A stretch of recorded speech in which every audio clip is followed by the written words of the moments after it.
Another major part of Amberlynn's internet lore is her long list of romantic relationships. Over her decade online presence, she has dated multiple people, and not a single one of these relationships has managed to stay free of drama. In fact, if there is one consistent theme in Amber's love life, it's that things always spiral into messy territory sooner or later. What makes it even strange is Amber's tendency to jump from one relationship to next without giving herself any breathing room. Time and again, she's introduced a new partner with sweeping declarations. This is her soulmate. This is the perfect relationship. And this is the one. But every single time, the story eventually ends up being the very same way. Accusations, bitterness, and a breakup that leaves both sides pointing fingers. And it does not stop there. One by one, Amber's exes have come forward with their own claims, exposing different aspects of her behavior and adding fuel to the already endless drama surrounding her. Over the years, this cycle has left her with not just a handful of broken relationships, but practically an army of resentful exes. So let's get straight to it and start where it all began, with Casey. Hello and welcome back. We are back to discussing about the second part of Amberlynn Reid's story and her internet lore. And this part is going to be about This part is going to be about Amberlynn's partners throughout the years. And when I say partners, there's going to be several partners throughout the years and a whole dramatic relationship throughout the years. The point is, her long list of exes, her long list of romantic relationships never failed to be toxic throughout the years. And it's just that Amber's love life has been quite consistent. Consistent in a way that she does not give herself the room to heal or the room to breathe after one relationship. The moment a relationship seems to end or she feels to break up with them, she basically tends to find another one very quickly. And it's not just about finding another one or the ability to find another one so quick in such a short period of time, but it's just that she labels the relationship in a way that it is going to last forever. She labels them in a way that she is actually, living with their soulmate. So she calls the relationship to be perfect. She calls the relationship to be perfect. She calls them or claims them to be their soulmate or the most comfiest relationship she's had throughout her life. But it's just that it does not last, or even if it does, it's going to eventually end up over something absolutely silly. Although Amberlynn has this ability to portray herself in a different way online, or at least on her platform, it's just that Amber's exes come up and speak on their behalf, and it's just that once they start telling their own story or the correct or the accurate lore of their relationship or whatever happened in their relationship, it just sounds different from what Amber claims it to be. And if anything, I would potentially believe their side of their story in this, because I'm sure they're not going to profit out of this. So I'm believing that the ex's version of the relationships is going to be quite accurate, which you will get to know very soon. So let's just not keep stretching this, and we will get started with the first one, and that's Casey. What makes Casey stand out in Amberlynn's long list of partners is that their story began well before her YouTube days. Their relationship ended in 2011 before Amber's channel really took off, and honestly, nobody would have even known about him or the way Amber allegedly treated him if Amber hadn't ended up exposing herself later on. For a bit of context here, Amber and Casey first met online in 2008.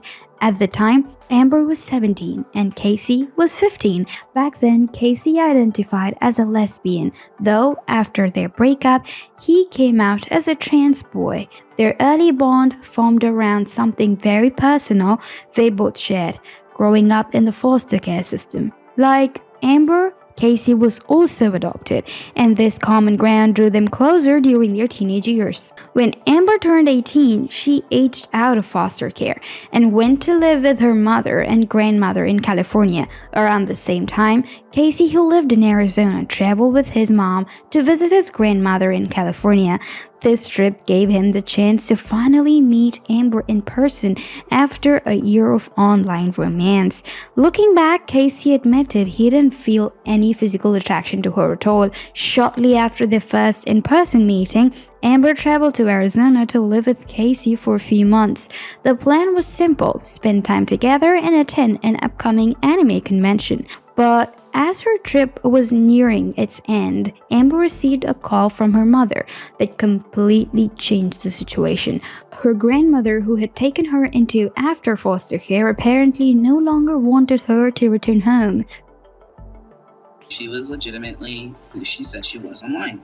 We stayed there all 3 days, came back, and she was going to stay till my birthday and then go back home. And that's in that month we discovered she's not going back home because they don't want her back home. So yeah, that is true. Yeah. She was kicked out. So Casey and Amber have been together for almost 4 years, and we can say that this was the first relationship she's had, or at least the first relationship that we know of. So what makes Casey stand out in Amberlynn's long list of exes is that their story began well off before her YouTube days. Their relationship started in 2011, right before Amberlynn's channel on YouTube took off. So technically, no one knows him, or no one knows what really went down in their relationship or the way Amber allegedly treated him. But Amber eventually started exposing the internal, tension of the relationship online, especially on her Facebook page.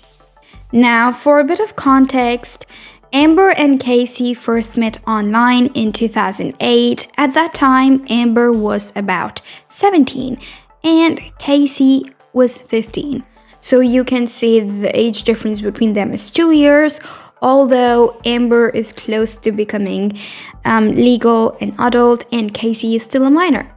So back then, Casey identified as a lesbian, though after their breakup, he came out as a trans boy. So their personal relationship at the very beginning was one common thing that they shared, which was basically growing up in a foster care system. And just like Amber, Casey was also adopted. And this is the one thing that they found common between each other. And that was basically the starting point of how they started to talk online.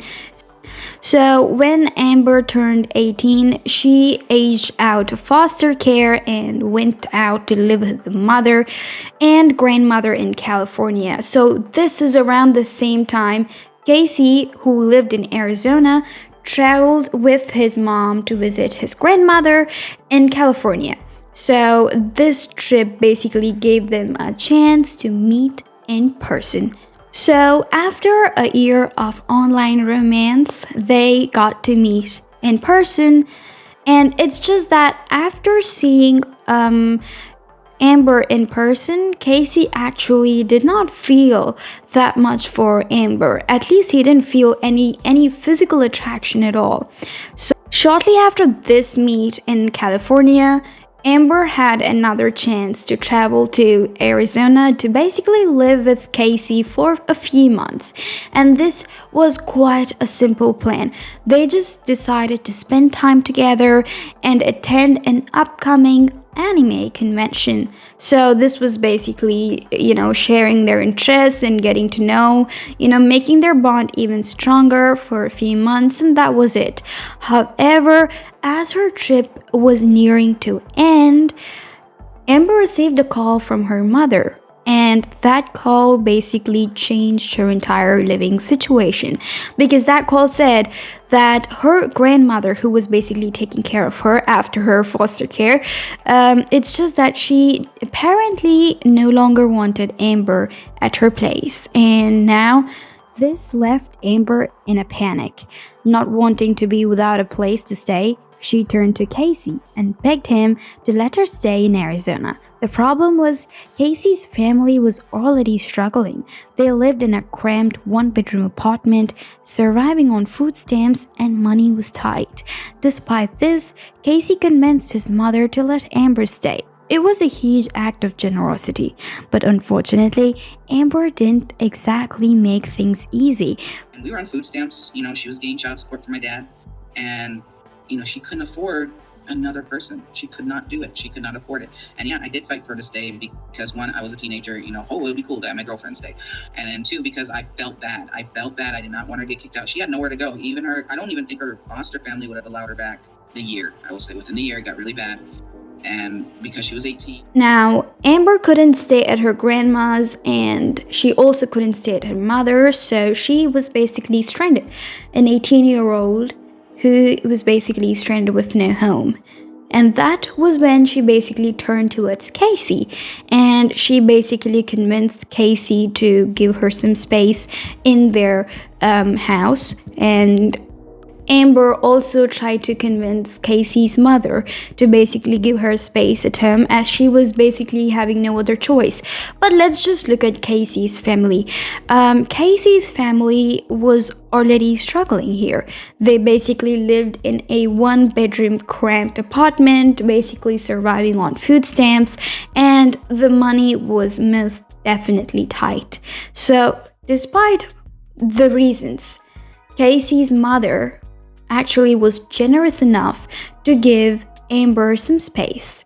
But unfortunately, Amber was not thankful. Amber was not thankful for anything Casey's mom ever did to her. And let's just see what that is soon.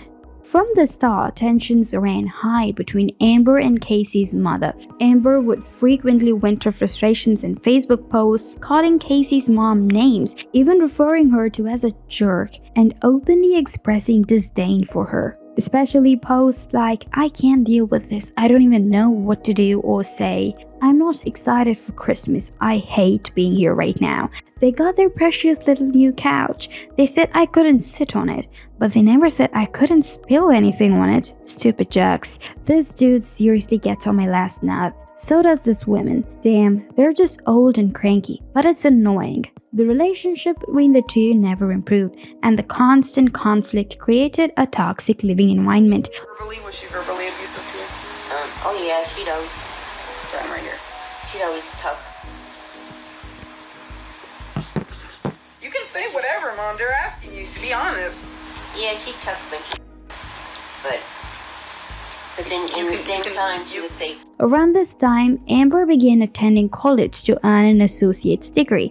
And there is another post that says, "Tomorrow is my last day of this lame-ass class. Thank God, I'm tired of it. Gonna get my piercing tomorrow, most likely. Excited, but nervous. Needles hurt. Happy birthday still, Julia. Anyways, Peach sounds good right now." Meanwhile, her attention started to drift elsewhere. She began talking to another girl named Krystle, who came from a wealthy family and showered Amber with expensive gifts, everything from iPods to jewelries and perfume. She posted this on Facebook about Krystle. "I got the package. Thank you, Krystle, for the perfume and purse. Love it." And she replied, "You're welcome. I'm really glad you liked it." There is another post that says, "Thank you for the birthday present and card, Krystle. Very nice of you. Getting money for a new piercing, dermal, or the other side of my lip? I think I might do snake bites." Casey later revealed that Amber also flirted with her or hooked up with other girls during this time, making it clear she wanted an open relationship. That she made friends with Krystle. She wasn't looking for anything. Let me clear up some things for you between that time frame. Before Krystle, there was another girl. While she was with me. Her name was Paige or something. I know it was a 4-letter name. That Paige girl, I'm just going to call her Paige because that's the name I remember. That Paige girl sent her money, sent her a Walmart gift card. She sent her things. Yeah, well, For Casey, this was hurtful and destabilizing. To make matters worse, whenever they argued, Amber had a habit of taking to Facebook and posting harsh, sometimes humiliating things about him, putting their private fights on full display. She said, "I love how you can give someone your heart, but the very next day they give it away." So, in 2011, Krystle finally came to visit Amber in person.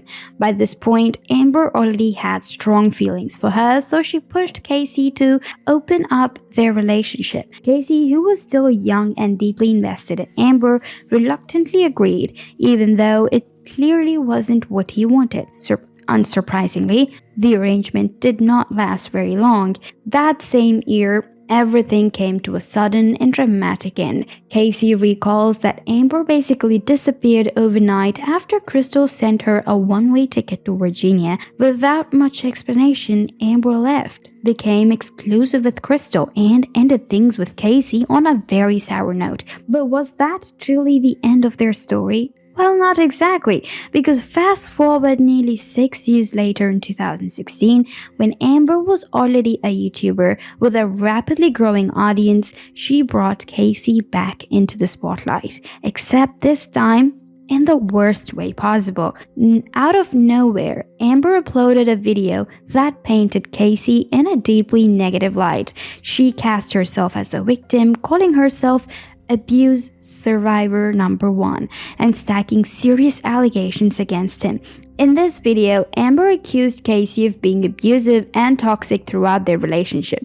She recounted a dramatic incident where, according to her, Casey had squeezed her throat during an argument over something as small as a laundry basket.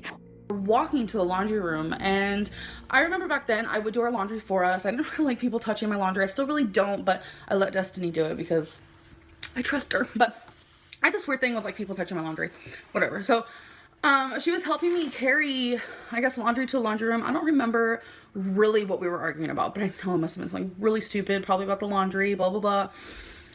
And she was carrying her clothes, I'm pretty sure I remember, and I was like carrying mine.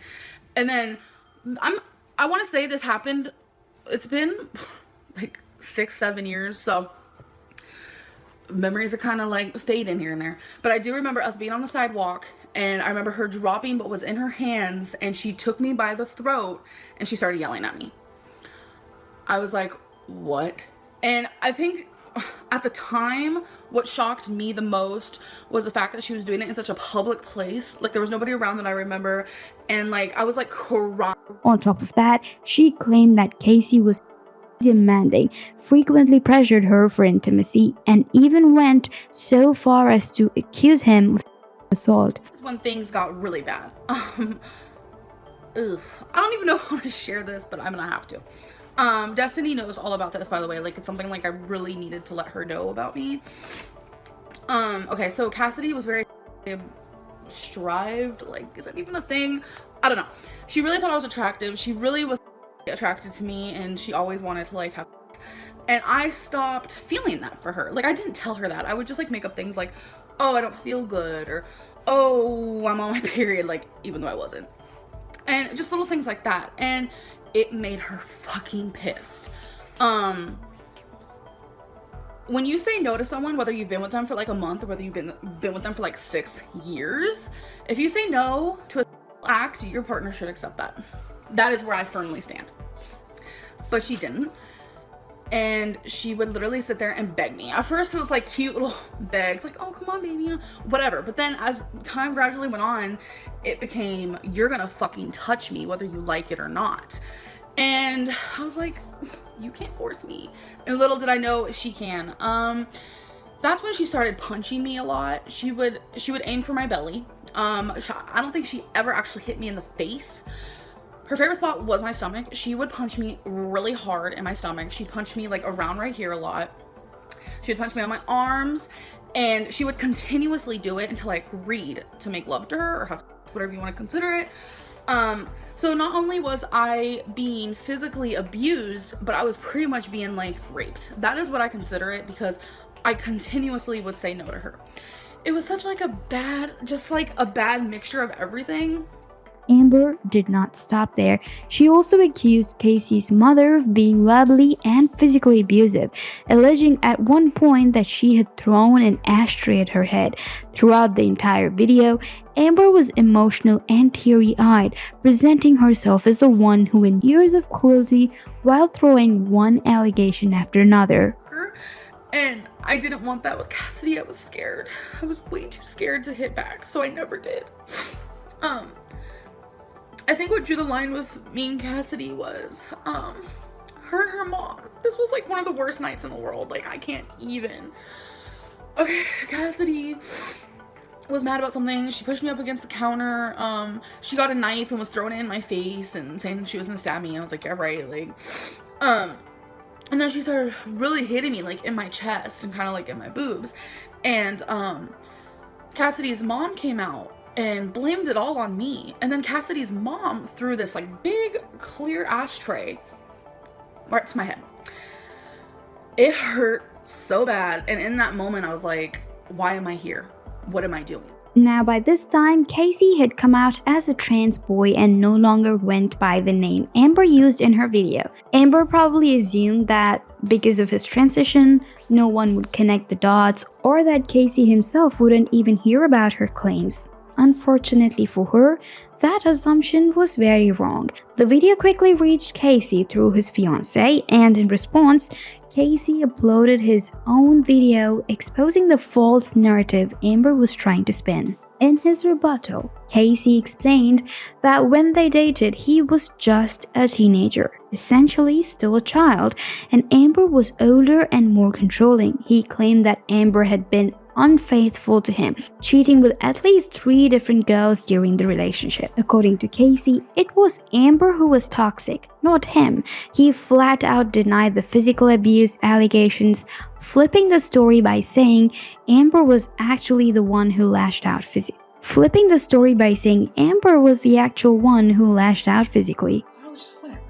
Now the thing what she said with the laundry, that's a big false. Big false. Want to know how I know that? Because me and my mom would do her laundry. Me and my mom would go do laundry. The places she said about being hit, those were on me. Those were the exact places she hit me. I was the one being abused. And I will say this, I may have laid a hand on her a few times. That was in self-defense. I didn't do it, and I damn well did not rape her. I did not rape her. Period. He recalled that Amber often dug her nails into his arms, leaving marks so severe that bruises became a regular occurrence. His friends at school would frequently notice and ask, "Was that Amber again?" He described Amber as physically overpowering and emotionally manipulative. My friends asked me, "What's wrong? What happened to you?" Eventually, they figured it out. So every time I would come to school, upset, in tears, bruised down my arms, hands, cuts, scars. Amber again? Casey also shared how Amber would accuse him of being romantically involved with his longtime best friend, forbidding him from spending time with her, while at the same time, Amber herself was openly flirting with girls online and happily accepting expensive gifts from them. Yes, we did love each other at one point, but she went as far. When I would hang out with my best friend Alex, she's been my best friend since high school. God, it seems like we're related, so we call each other cousins. But when I would hang out with her, she would be okay at first. And all of a sudden, I'd get text messages an hour later bitching me out for hanging out with her. She went as far as to accuse me of sleeping with my best friend. Accused me of sleeping with my best friend. I'd never do that. Ever. No, I cannot sleep with my best friend. That's weird and awkward and no. But I couldn't understand this. I couldn't understand why this girl that I cared about at one point was doing this. She constantly invaded his privacy, checking his phone and even messaging his friends, which caused him to lose several important friendships. Maybe I should have. One time, when I was getting ready for school, Amber went through my phone. Want to know how I know that? Went to school. My friend CJ sees me, punches me in the arm. "What the fuck did you give Amber my number for?" What? I didn't give Amber your number. You don't like her. She don't like you. Why should she she have your number? Shows me. Bitched my friend out. Finally, Casey completely denied Amber's claim that his mother had ever harmed her. Instead, he turned the tables, stating that Amber had once thrown glass at his mother during an argument. Face on a freaking iPod Touch. And the thing about my mom throwing a glass ashtray at her head? No. She was very disrespectful to my mom. She threw a glass cup at my mom. It shattered on the wall. There was still a hole mark when they moved out because of that. Because of that. She was very disrespectful to my mom. My mom never did any of that. Ever. She never laid a hand on Amber. Face on a... Casey recalls that after being tormented by Amber for nearly 3 years, the experience left him with lasting scars. He developed severe social anxiety and other major mental health struggles, some of which he still carries even today. In fact, after their breakup, he ended up spending an entire weekend at a mental health facility just to cope with the emotional fallout of being with her. When me and Amber broke up, I was distraught because that was the first serious relationship I ever had. I was 18 at the point when we broke up. I was so messed up from the abuse, the mental abuse, the verbal abuse, that I had to see psychiatrists. I had to go and see psychiatrists because I was having anxiety attacks every day. I couldn't even be in my classroom. I would ditch and I would go read in the freaking bathrooms because I couldn't stand to be around people. I just wanted quiet. I wanted to be alone. I wanted to seclude myself from everybody. I had such mental issues from being with her that I ended up for a weekend from Friday to Monday in a mental... Years later, Casey also shared some particularly strange interactions with Amber that took place in 2013, 3 years before she would go on to publicly smear him in her video.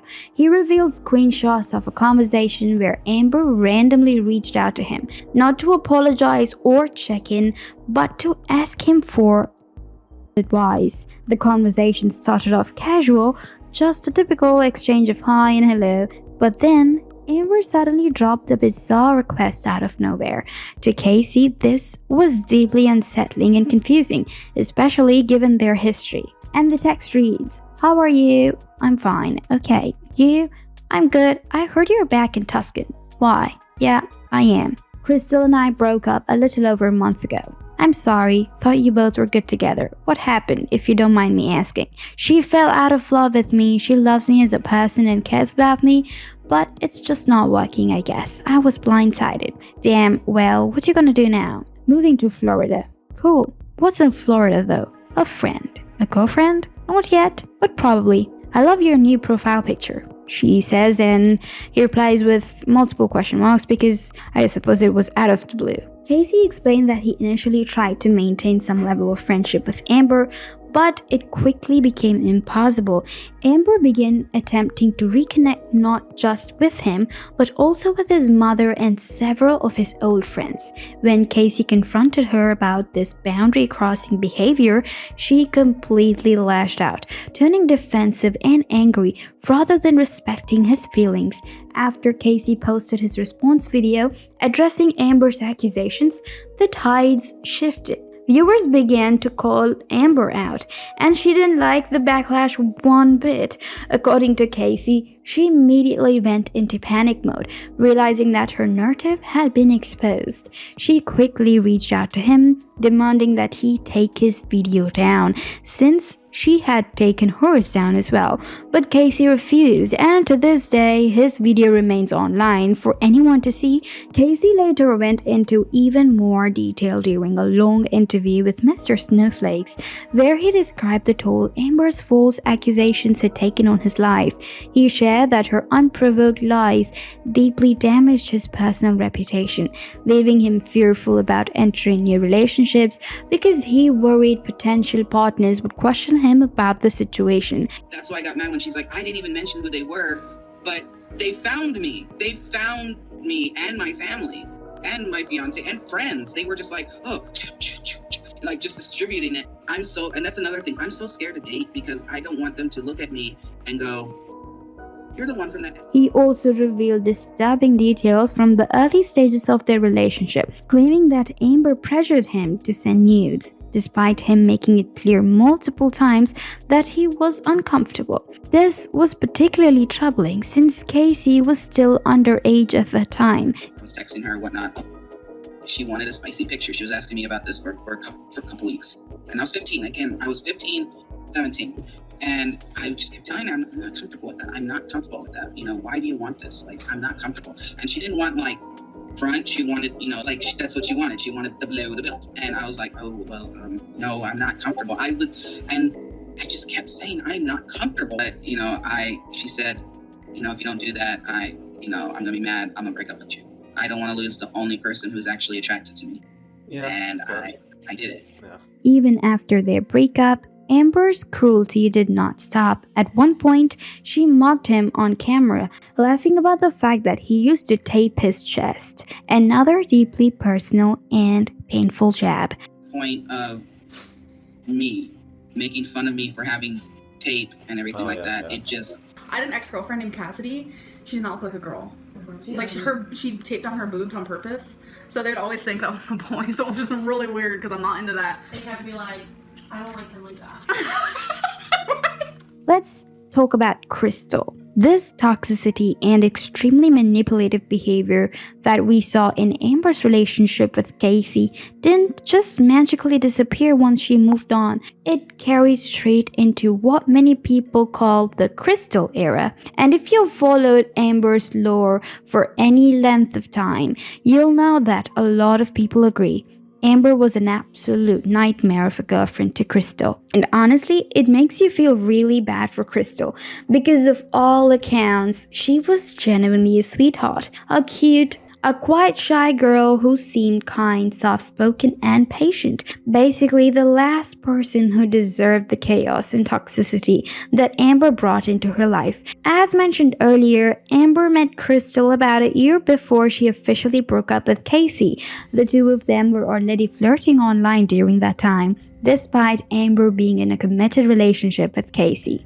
Casey even recalls that back when Krystle and Amber weren't fully exclusive, Krystle was already sending Amber money and incredibly expensive gifts. One story Casey shared sums it up perfectly. Apparently, Krystle once asked Amber a simple, innocent question about gigabytes on the iPod she was planning to gift her. Instead of being grateful, Amber completely flipped out. She got so offended by Krystle's question that she started yelling at her. Casey said it was such a bizarre overreaction, but sadly not out of her character for Amber though. He remembered that phone call vividly, Amber shouting and Krystle crying. So while Krystle was talking, Krystle bought her so many things when we were together. So many things. I mean, the one that stands out, because it's the most messed up one, most messed up memory, was the freaking iPod Touch. The second generation one. God, I can't believe how far I come. But anyway, that's a different story.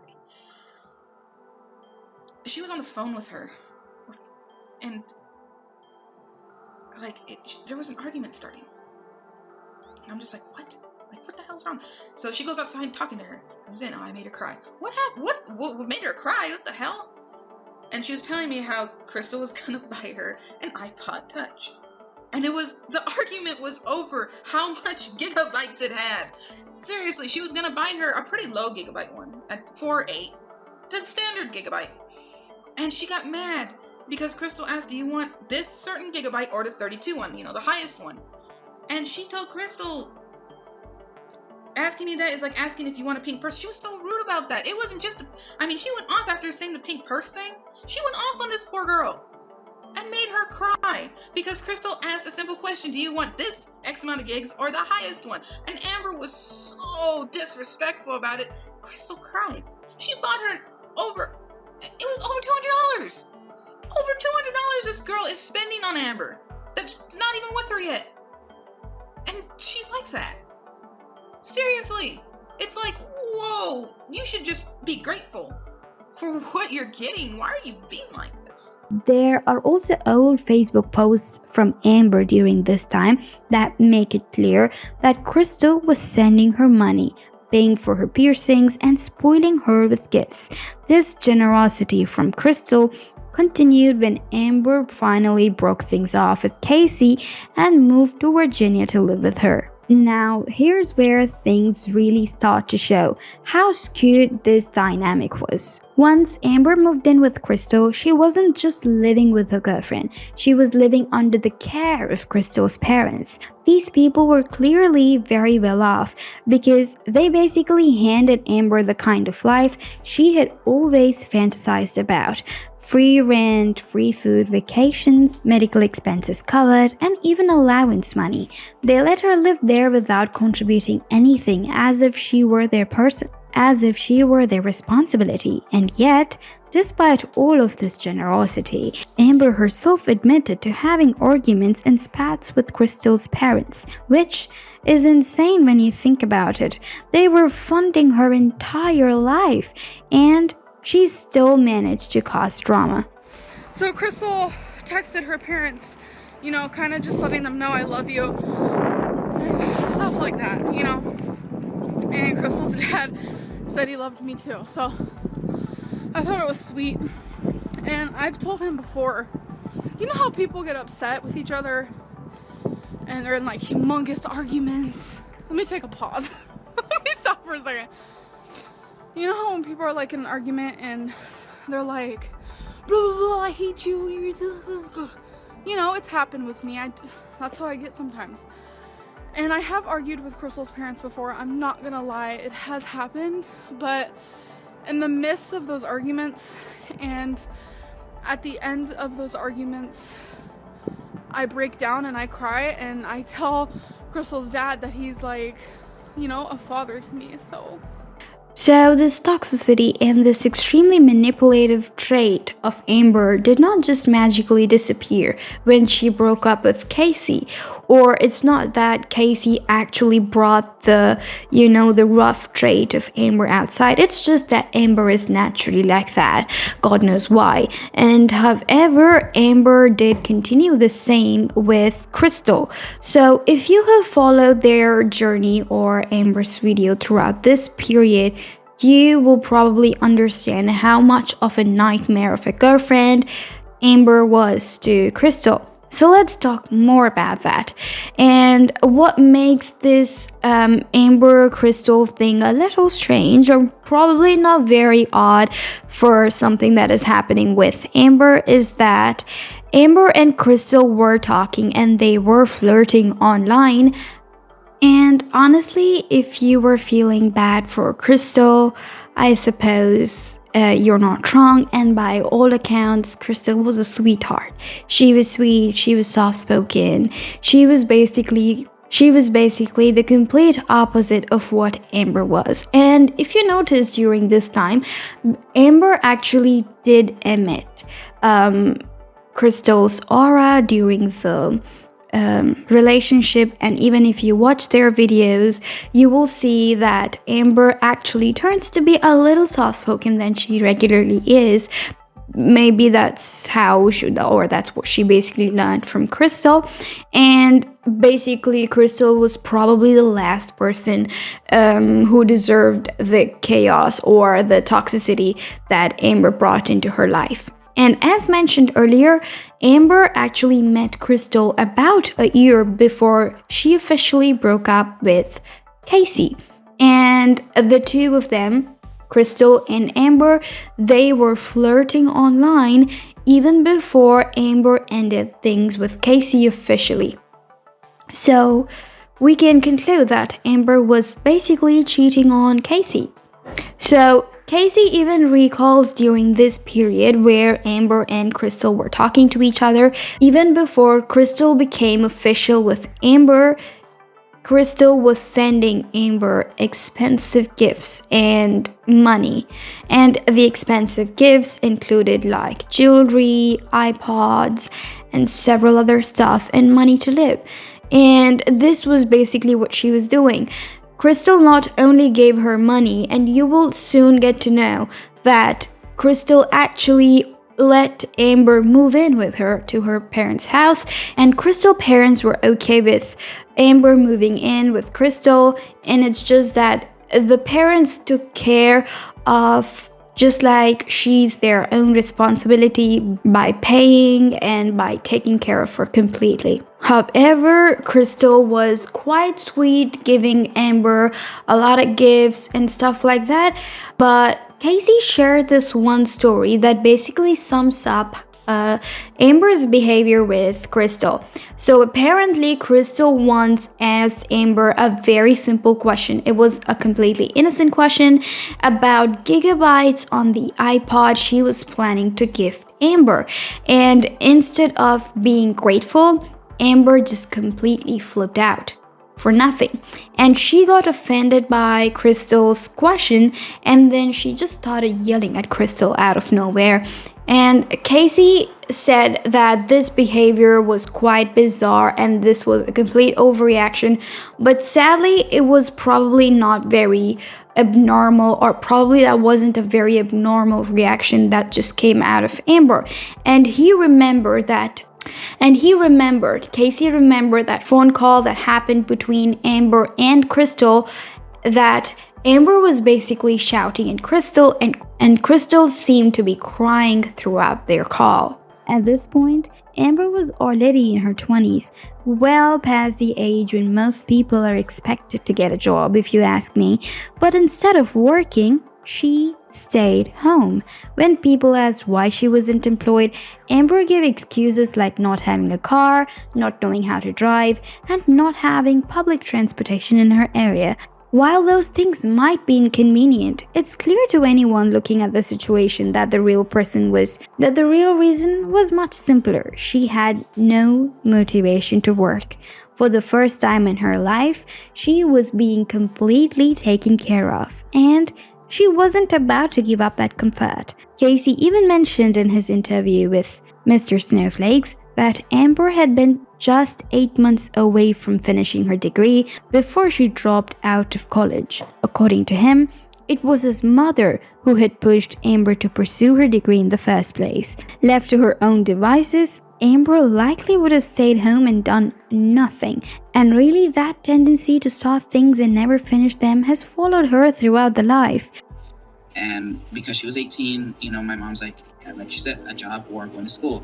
And it was a fight for either one.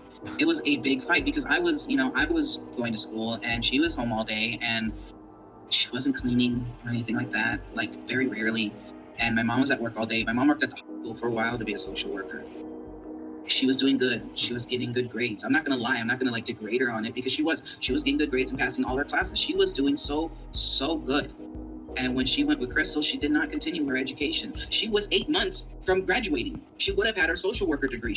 By 2013, 2 years into her relationship with Krystle, Amber finally started her YouTube channel. Even before that, she had already trying to present herself as someone serious about weight loss, claiming that she had lost as much as 89 pounds. During this early YouTube era, Amber and Krystle supposedly tried to lose weight together. Now, to understand the dynamics of this relationship better, it's important to know who was Krystle. She was an introvert, someone who didn't enjoy being in the spotlight. She liked video games and anime, preferred to stay private, and definitely did not want to be filmed. But to Amber, those boundaries meant absolutely nothing. Despite Krystle's protests, Amber constantly tried to put her on camera. She would sneakily record her, pressure her to appear in videos, and outright ignore her requests to not be filmed.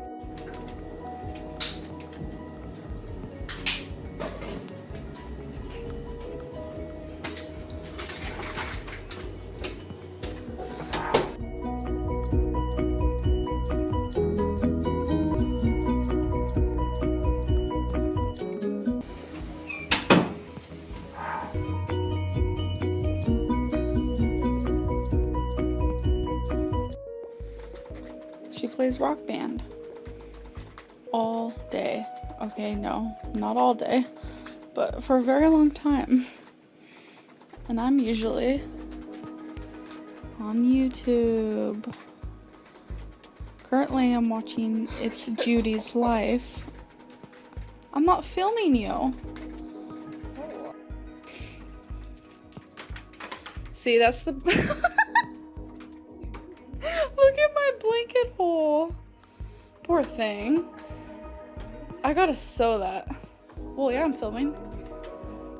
Well, they're getting a good idea of our like day. This is what happens when we come downstairs.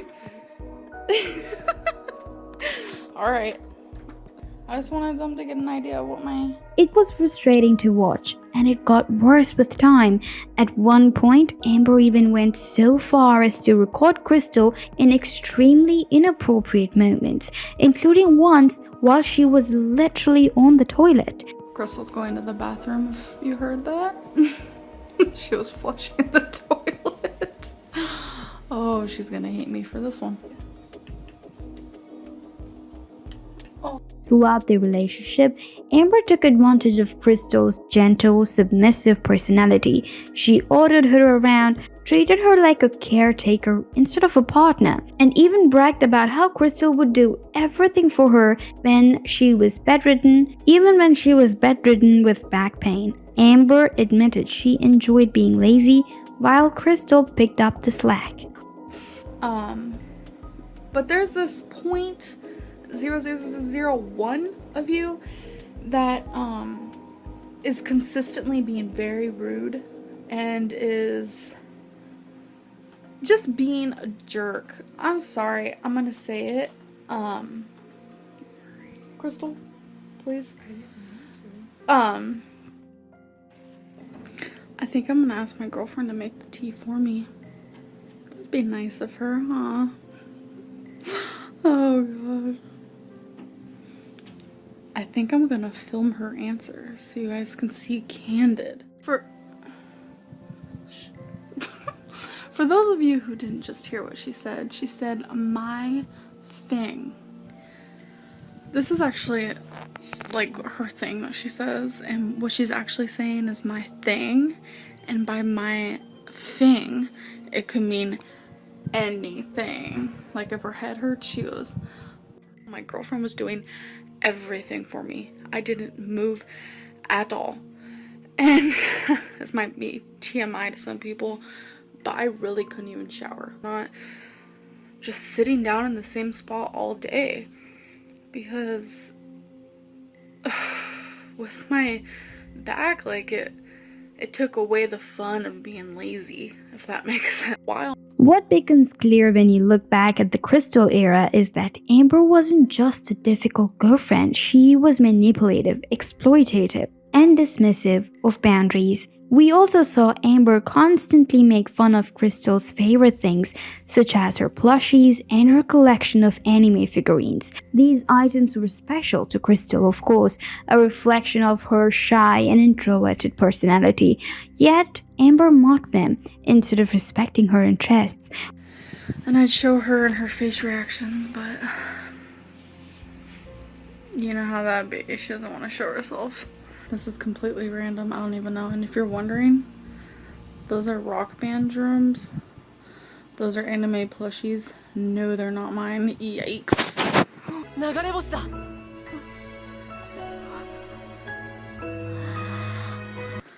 I want to show my girlfriend's face so bad right now, and if I do... So cute. What'd you say?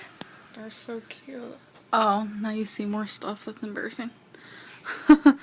Those are headphones, Netflix stuff, and yeah. But What's strange about this is the sheer hypocrisy. Amber herself is obsessed with hoarding and collecting jewelry, so dismissing Krystle's harmless hobbies felt especially unfair and mean-spirited. she's addicted. You should see how many she has in the attic. Now that's scary. That's like, I mean, there's at least 6 bags full of plushies. Yikes. I collect earrings. I don't wear like any of them. I have thousands of earrings, and I think I've worn maybe 5% of them. Beyond that, Amber also had a habit of disregarding Krystle over the smallest things, like her choice to wear yoga pants. Amber started her YouTube channel around 2013 and often narrated that she and Krystle were trying to lose weight together, But a lot of Amber's viewers noticed that she positioned herself as a fitness coach, frequently disregarding Krystle's own dietary preferences. There was even an instance where Krystle didn't want to order takeout, and this visibly annoyed Amber, since it meant she would actually have to cook. Amber also made a habit of commenting on Krystle's calorie intake, adding unnecessary pressure into an already toxic dynamic. And that's Amber to talk. And coming from Amber, that is honestly wild. Changed. My girlfriend didn't want to order anything because she couldn't find anything healthier that she wanted, and I kept telling her, it doesn't matter if it's healthy. I try to make her more healthy. And as 2015 drew closer, cracks in the relationship became more visible. Amber once admitted to Casey that Krystle was falling out of love with her, and by April 2015, the two had officially broken up.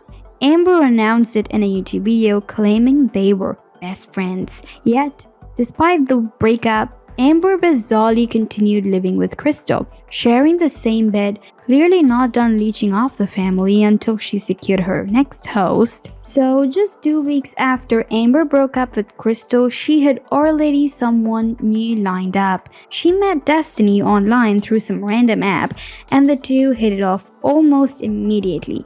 When Amber later announced Destiny to her YouTube audience, she made sure to emphasize Krystle was totally okay with her moving on and finding someone else. This might be a little weird for some people. For me, it was a little weird, but I'm grateful for this.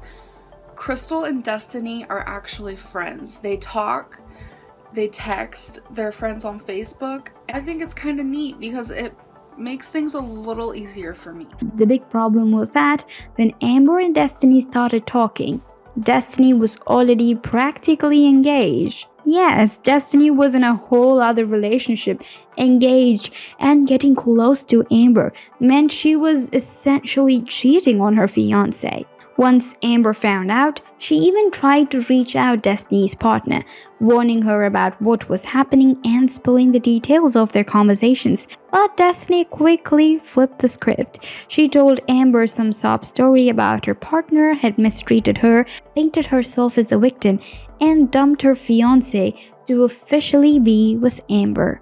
Girlfriend just got out of a serious relationship as well. Does this worry you or her? It does not worry her at all. She's never brought that up at all.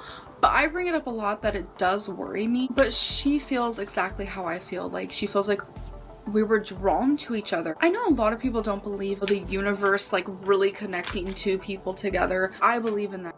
So just 2 weeks after breaking up with Krystle, Amber did have someone lined up already to be in a relationship with. So she met this girl named Destiny through some random app, and they both immediately hit it off. So, and when Amber introduced Destiny on her YouTube channel to her audience, she made sure that to emphasize the point that Krystle was completely okay with Amber moving on and finding someone else. But here is the twist. The problem with Destiny and Amber was that when Amber and Destiny met, Destiny was practically engaged to someone. Yes, she was engaged. She was having this whole relationship and they were practically going to get married.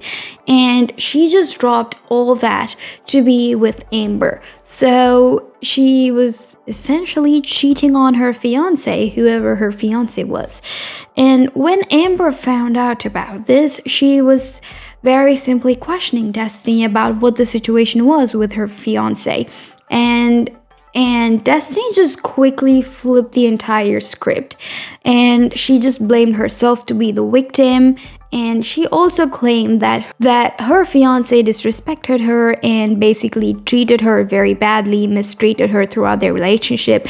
And it was that there was no point in being together with her fiancé. She basically dumped her fiancé to officially be with Amber. By July 2015, Amber and Destiny were exclusive, and the two decided they were going to take the plunge and move in together.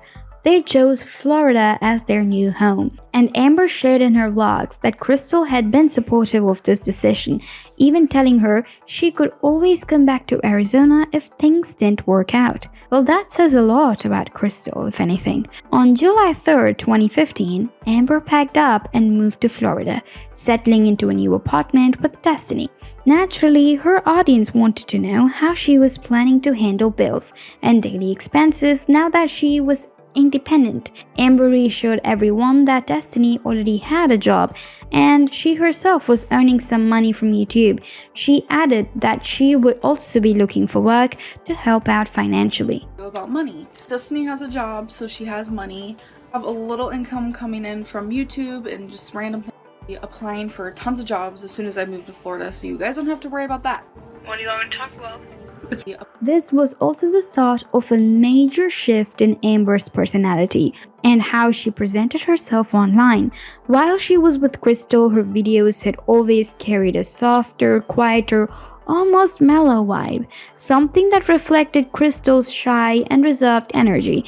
But once she was with Destiny, it was like a switch flipped.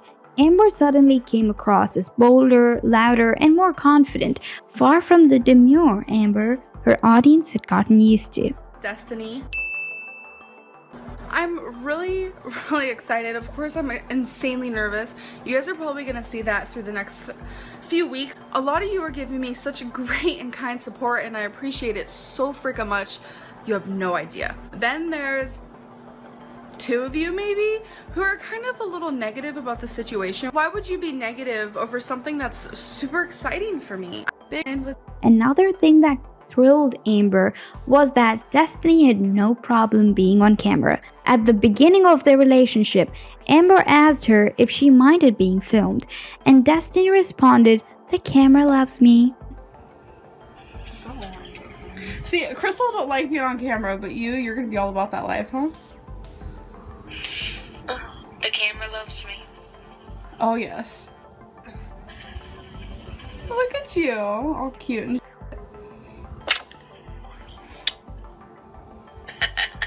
Can you guys believe it? 31 more days. That was all Amber needed to hear. She started filming everything: date nights, home vlogs, and even intimate little moments of their daily life. You're making me look like an idiot. You're not. Okay. She angle good. I don't know how to angle good. This is my angle good. This is like the worst angle of the century. Ooh, that gave me heartburn. I'm not saying I wasn't happy with.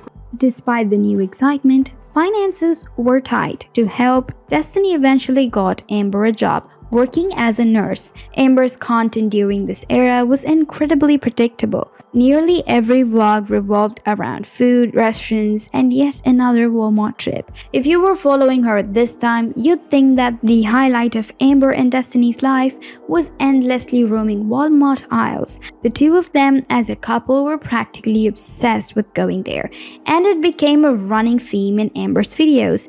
Mallory. Say hi to YouTube. Hey, YouTube. Oh my god, my laugh just echoed through the fucking store. Back at the apartment real quick, I had a great time with friends. We went to Olive Garden, to a hookah bar. There was like a belly dancer there. I showed you guys just a glimpse of that. It was really fun. And then we went to Target. We all went to Target. They got a couple things, but beneath all this cutesy couple vlogs, cracks in their relationships were already beginning to show. Destiny once recalled a specific Walmart incident where Amber completely overreacted to something minor. Destiny casually called her Pookie, a pet name she had previously used for an ex. Instead of brushing it off, Amber got visibly upset, scooted away from Destiny in the store, and actually drive home without her. That kind of unexpected reaction was just the beginning of bigger tensions to come. This happened either the end of September or the beginning of October. Me and her got in a really bad argument in Walmart. I called her the ex from before. I called her the pet name that I had for them. It was Pookie. I don't know what it was, but it set her off, and she was in, what is that, the scooters at Walmart. She was in one of those, and she just kind of took off.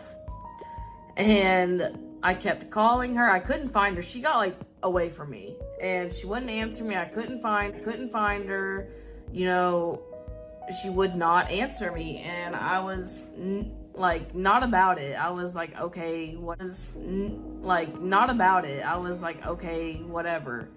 And I left. A few months later, the couple was forced to leave their apartment and move into Destiny's mother's house. The roommate had simply decided to move in with her boyfriend, and without the extra help on rent, Amber and Destiny simply could not afford the place anymore. For Amber, moving in with a partner's parents was once again a recipe for disaster.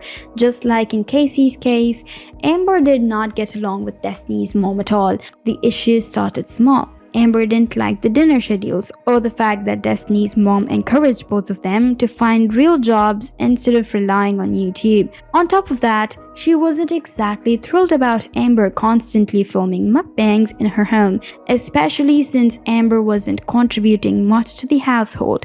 Watching someone sit around, film themselves eating and continue gaining weight while doing absolutely nothing productive could understandably frustrate anyone. Destiny later admitted that Amber had problems with just about everything. She described her as a my way or no way kind of person, which constantly summed up a lot of what viewers were already noticing about Amber's behavior. In her way or no way kind of deal. I don't know. That's just she doesn't care, like, if she disrespects you, basically. Like, she really just does not care to have respect. Like, we were at my mom's house living with her, and she still was, you know, like, I don't know, if it had been the other way around, I was not going to try to argue with her mom, you know, like, it was like a respecting your elders kind of thing. Even though you're not a child, you should still respect your elders. As far as I know, because Amberlynn, I guess, starts talking about her childhood a lot right here. As far as I know, I don't know if she lied about anything that happened in her childhood. I don't know why she would lie about that kind of stuff.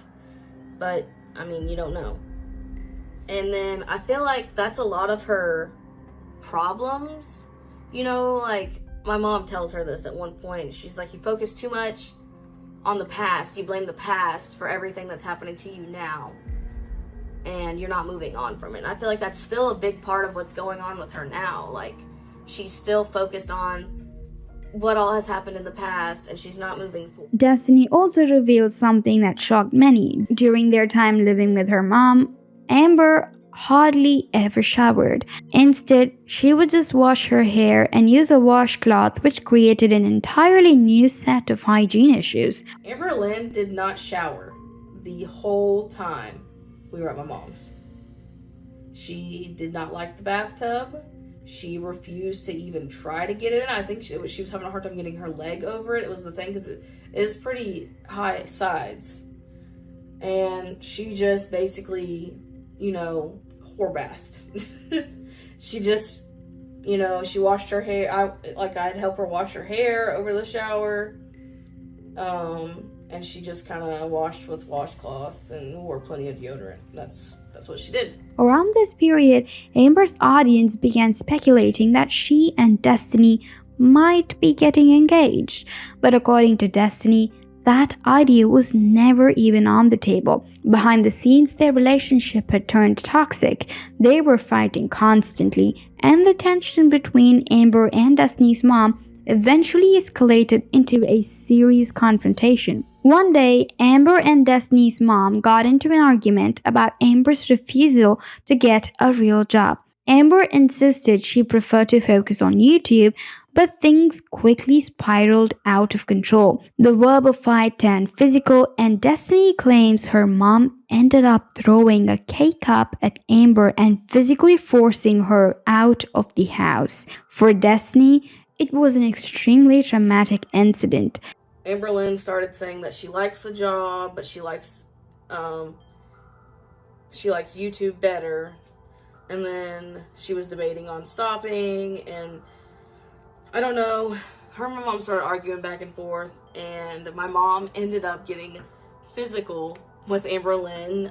That's where the K-cup holder comes back. I think they're kind of slapping around at each other, and my mom, that K-cup holder was sitting on the stairs for us to take upstairs or whatever. My mom came back with it and hit her over the head with it. It was very traumatizing for me, honestly. It was. I was freaking out.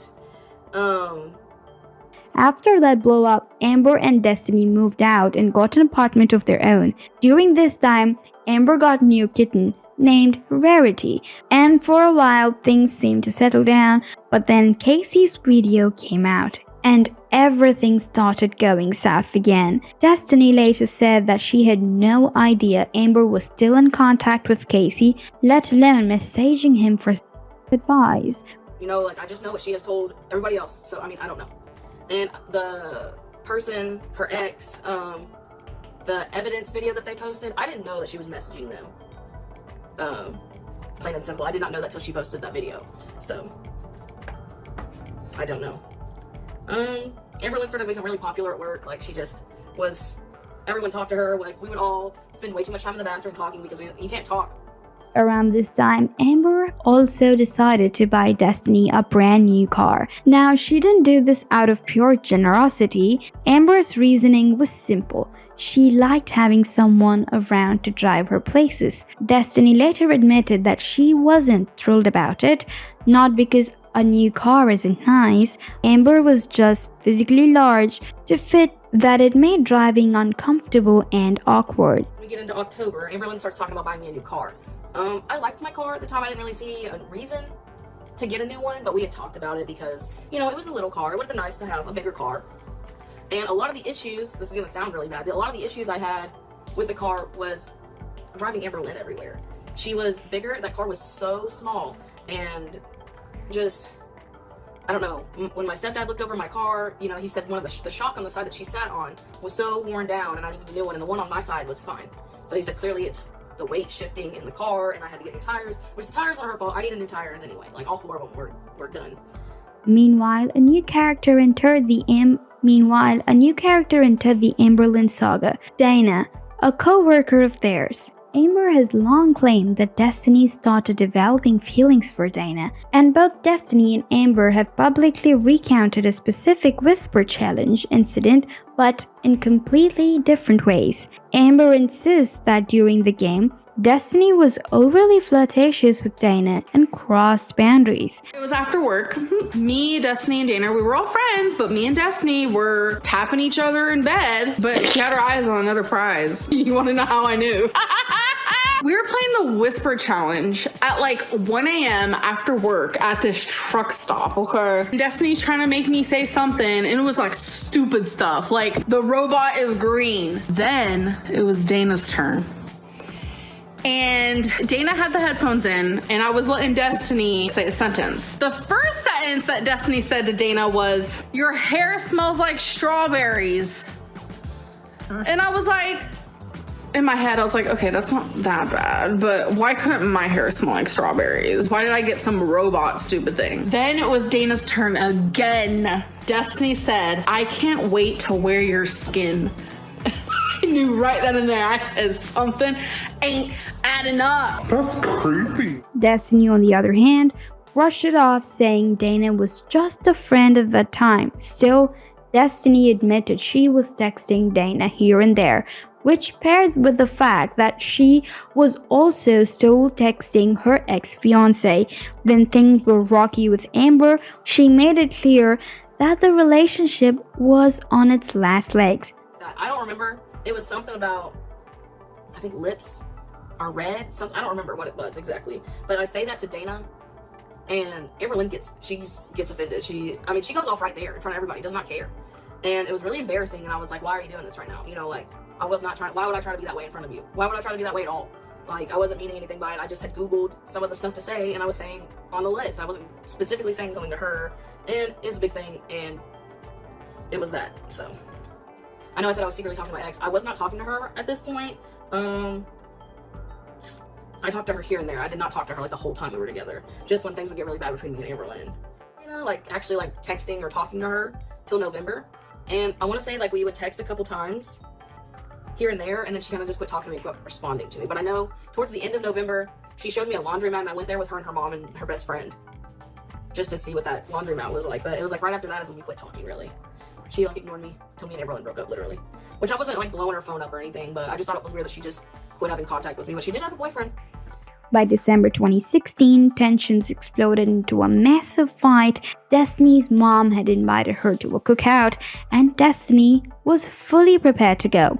But Amber didn't want her to. When Destiny ignored her pleas and went outside to her car, Mountain Dew Code Red in hand, Amber snapped. Destiny set the soda on the car while she climbed inside. Destiny said Amber came running, grabbed the bottle, and smashed it against the car in anger. According to Destiny, after that meltdown, she just gave up and decided not to visit her mom at all. Arguing about, but then I think either my mom or my mammy called me about going over there because my mammy was going to my mom's, and she was like, hey, we're going to cook. You guys should come over. And I was like, heck yeah. You know, like I was ready to go. I hadn't seen my mom in a little while. I was ready to go over there and eat some good dinner and what have you. Well, Amberlynn didn't want to go, and I said, that's fine. You don't have to go. Because, I mean, like I said, all that drama from before with her and my mom, they were just tense.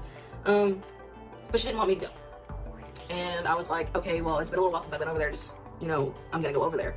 And she was just like throwing a big, just fit. I don't know how else to describe it. She was crying, and I know it was a Code Red Mountain Dew in my hand. She will swear to you that this didn't happen. I've talked to her about it before. She swears it didn't happen. So I don't know why she thinks that, but why would I make this up? I would try to walk out of the house, and I know I had this Code Red Mountain Dew in my hand, and I'm just like, I'm gonna go. I'm just gonna go. So, and because we were already arguing, I was like, I don't want to be around you anyway right now. Like, we were arguing. I wanted to go see my mom. She starts screaming at me from the sliding glass doorway, saying that she's gonna harm herself if I leave, and I don't know, just all this stuff, you know, just going nuts. And then I was like, no, you won't. You know, I said, that's not something to play around with. Just let me go see my mom. And she starts like coming at me, you know, like ooh, ooh, ooh. So I get in my car and I leave the can on my top of my car, and I close the door real quick and I lock the door, and she's like telling me to get out, all this stuff, and she ends up throwing the can at my car, made me mad. And I want to say I ended up not going. I don't think I did. I'm like 98% sure I did not go to my mom's. I ended up just going back inside and dealing with her. Things spiraled from there. Amber soon quit the data entry job without notice. Then came the final straw.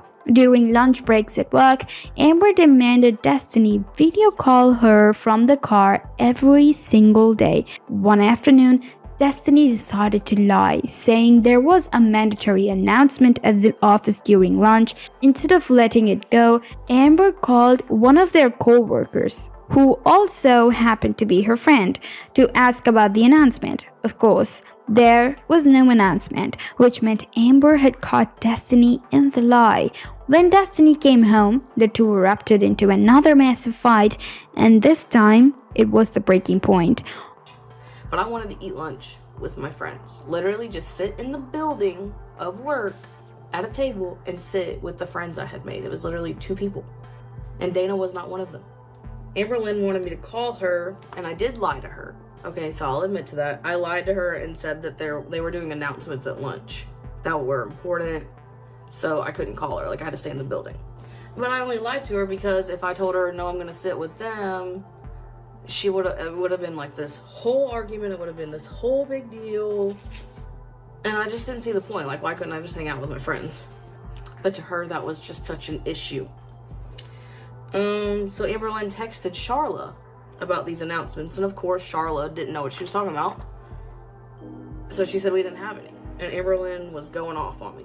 The drive home was about 30 lunch. On January 31st, 2017, Amber and Destiny officially broke up, but in classic Amber style, things weren't clean cut. Even after their breakup, they continued living together, and just 2 weeks later, Destiny began dating Dana. To the shock of many viewers, Amber's video still showed her being on friendly terms with both Destiny and Dana. In fact, Destiny continued driving her around almost as if nothing had changed. That whole thing is very, like, up to Destiny. Some of you were like, well, how come she's still in the vlog? Like, why does it say single if she's still in the vlog? We do still live together. We don't want to lose each other in the sense of, like, being friends and stuff. And we're even still sharing the same bed. I know a lot of you are gonna be like, what? It's very much. So, after Dana and Destiny got engaged, Amber and Destiny were still in somewhat civil terms. However, this peace between the two of them did not last quite long because Amber just was not simply the person who could basically third wheel or, God forbid, be alone, because this girl somehow wants someone just glued by her side at all times. So she just wanted to date someone, and within 2 months after her breakup with Destiny, she decided to date someone. And she also started hinting on her YouTube channel that she actually started seeing someone. However, this time Amber did something quite different. She was basically keeping her as a secret. She was very secretive about this new person, and that was basically a new change because she knew every time she paraded her relationship in front of the audience on her YouTube channel, it basically went down in flames. So this time she kept it to herself. And also, it's just that her channel was just getting better, so she just wanted to hold herself off of the drama for a while. However, Amber simply being herself, Amber being Amber, she could not resist but to drop some hints, which she did. She did drop some hints about this mystery girl, and she was basically talking about how beautiful their dates was. They were having amazing movie nights, baking brownies together, so they were happy. And she also met her family, so she introduced this girl named Becky to her YouTube channel. However, after introducing Becky to her YouTube channel and her audience, things just went uphill from there because I'm just talking about how fast their relationship went. So in the 6 months they were together, they basically went on plenty of restaurant trips and takeout hauls and cooking vlogs and several things like that. And that was when they finally announced their audience that Becky and Amber were officially moving in together. Not long after, Destiny and Dana got engaged and even launched a YouTube channel together. At this point, Destiny and Amber were still on somewhat civil terms, but that peace did not last long. As we've seen time and time again, Amber is simply not the person who can third wheel or, heaven forbid, be alone.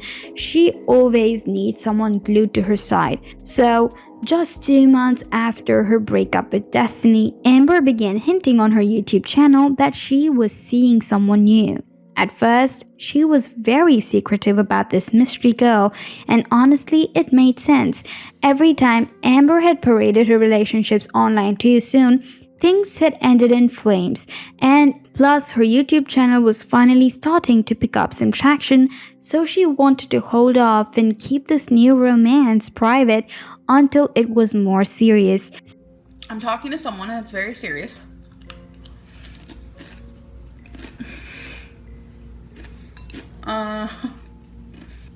I really want to keep it as private as possible for now.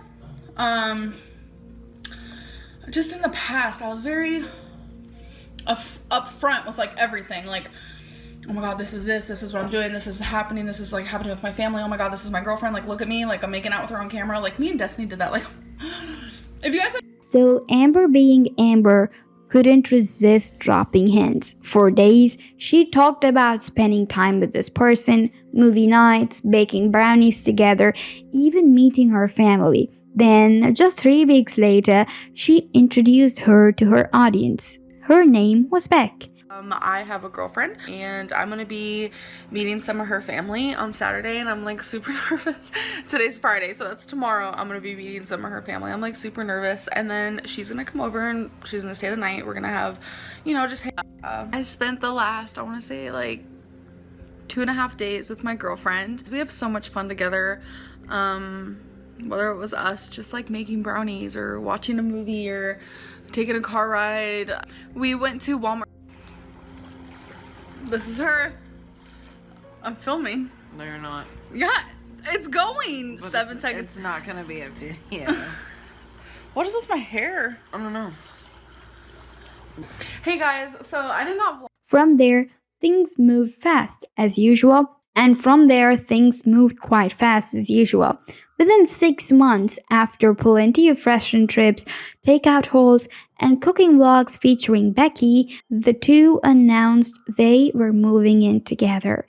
And you were right to expect something awful going to happen. They sat down for a video where they rehashed how they met and their first date. According to Becky, she had reached out to Amber after stumbling across her channel. She said she was struck by how cruel Amber's audience could be and decided to send her a heartfelt message telling her she was beautiful and did not deserve all the hate. That message sparked their first date. Okay, so this is our first story time together, and this is gonna be the story time of our first date, which is actually the first time we ever met. First of all, how we met, a lot of people ask this question, is she saw one of my YouTube videos. I saw a Rose and Rosie video first, and it was Smash or Pass, and I'm like, okay, whatever. And then I just started, exploring and scrolled down, and I was like, who's this? Amberlynn Reid, Smash or Pass. Huh, let's click on it. I was like, okay. So I started scrolling down to the comments, and the comments were bad. Pass video and liked it. Babe, you're gonna have to restart this. It's okay, babe. It's good. Okay. Hey, I don't know if you'll read this, but I watched your Smash or Pass video and liked it.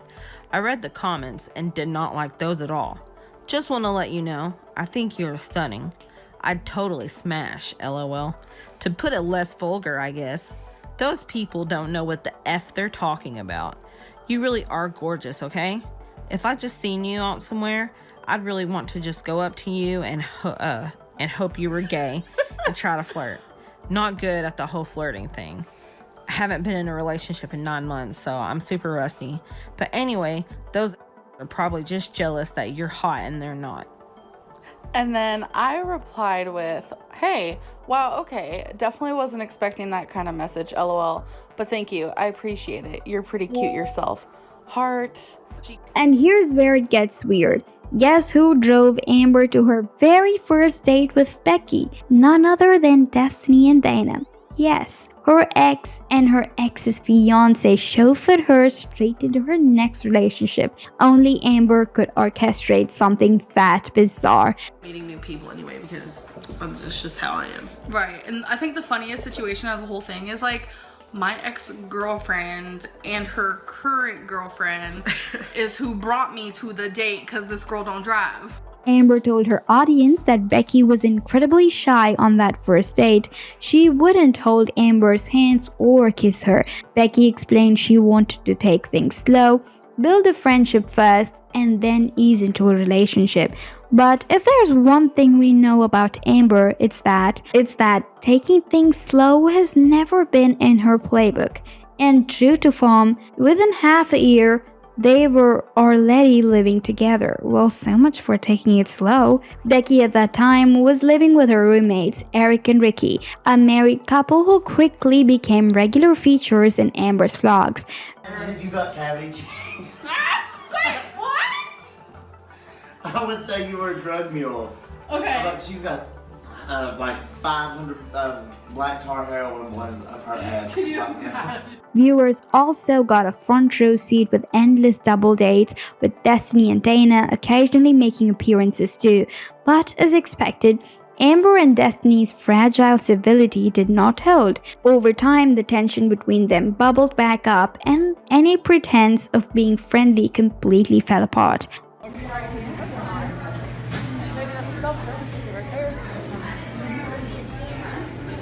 don't want anything there.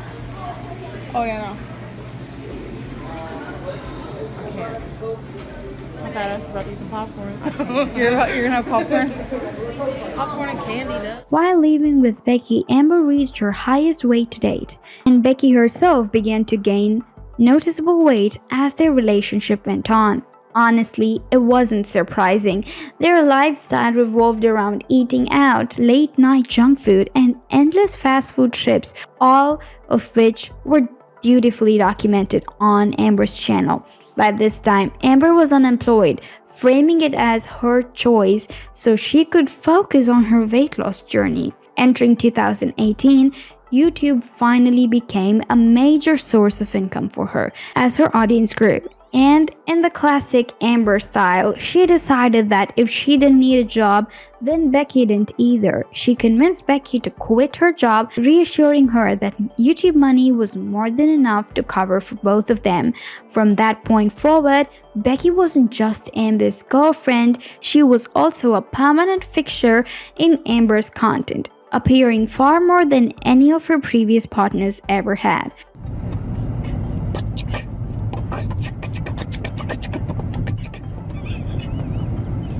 Twinkle, twinkle, little star, how I wonder what you are. What you are, what you are. The world so high, High, like a high, diamond high. in the sky. Twinkle, twinkle, little star, Little how I star. wonder what you are. What you are.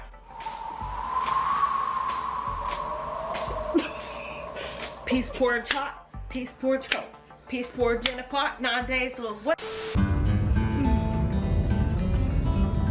Look at that one white cow waiting on his mama. What? There's like 3 white cows in a field full of black cows. I wonder how they feel. Becky and I are those people, every time we see a cow, they're like, oh look, cows. I want to cuddle a cow. Cows are so cute. They are so cute. They are. This is why we're meant to be. Because we will both cuddle a cow. Wait, you cuddle a cow every night? I'm gonna make the joke. You wouldn't cuddle a cow? No, they stink. A year into their relationship, people began noticing a familiar and concerning pattern. Amber started treating Becky in much the same way she had treated her earlier partners. One of the most notorious examples of this mistreatment was Amber openly admitting that she could be abusive toward Beck whenever she tried to stop her from binging. Instead of acknowledging the harm she was causing, Amber brushed it off by blaming her behavior on her binge monster and her supposed binge eating disorder. When like the binge monster comes, like you do everything in your power to help me, you know? I know, it gets scary. It's hard. Mean. But I'm not like mean abusive. You're not abusive, no, but you get mean and we've argued about it. Yeah. Which is very common. I've talked to some people. Now that you say that. Of course, we've already discussed how she later decided to self-diagnose herself out of having binge eating disorder altogether, but during this time, the excuse was convenient. Then, as 2019 rolled in, Becky's world was shaken by something much more serious. Her mother, Norma, was diagnosed with breast cancer. To support her, Amber and Becky launched a GoFundMe page with a goal of $5,000. They even filmed a video together to promote the fundraiser, encouraging viewers not only to donate, but also to watch as many ads as possible on Amber's channel so she could generate more revenue to help with Norma's treatment. Hi guys, so I just wanted to start this video by saying there will be ads in this video because I want to donate all the proceeds, every single last penny that I make on this video towards Becky's mom. So we're going to explain everything and kind of talk about Becky's mom's journey with breast cancer. So the GoFundMe is going to be down below and we're going to talk more about that. Just please, you guys, listen to this whole video and watch as many ads as you can so we can donate as much as we can to her mom. When it came back that it was cancer, that really gave all of us a reality check, because we always thought, you know, this would never be us. You know, there is a strong cancer presence on both sides of my family, and we just never thought it would be our mother. I'm trying to have faith that they'll remove it all, but you never know.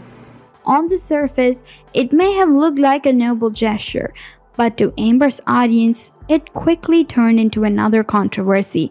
The main issue was simple. People knew by this point that Amber was making more than enough money from YouTube to help Norma without needing to crowdsource funds. Why couldn't she, someone who regularly spent on takeout, knickknacks, and other luxuries, directly support Becky's mom instead of asking her viewers to foot the bill? Many saw the fundraiser as a calculated move, a PR stunt designed to generate sympathy for Amber and drive more engagement to her content. The video itself raised questions. because Becky mentioned that the drive to Norma's treatment facility took around 2.5 hours, but leaked messages from Norma's best friend Anne later revealed that the drive was actually closer to 7 hours. Even more suspiciously, Amber didn't accompany them for the long trip, though she did claim she paid for their hotel room once they got there. Annie said, "Hey Michelle, my name is Annie. I'm Becky's mom, very best friend. I want to make something very clear. She's trying to bring all the attention to herself, as well as we all should know already Becky's mother has breast cancer. And no, she does not need help at all. We are making a GoFundMe page for Becky's mom to help her with her journey with breast cancer, to Amber to ask her to help. Amberlynn gave $100 to help with the stay of hotel room, but the drive to the hospital for surgery was a 7-hour drive.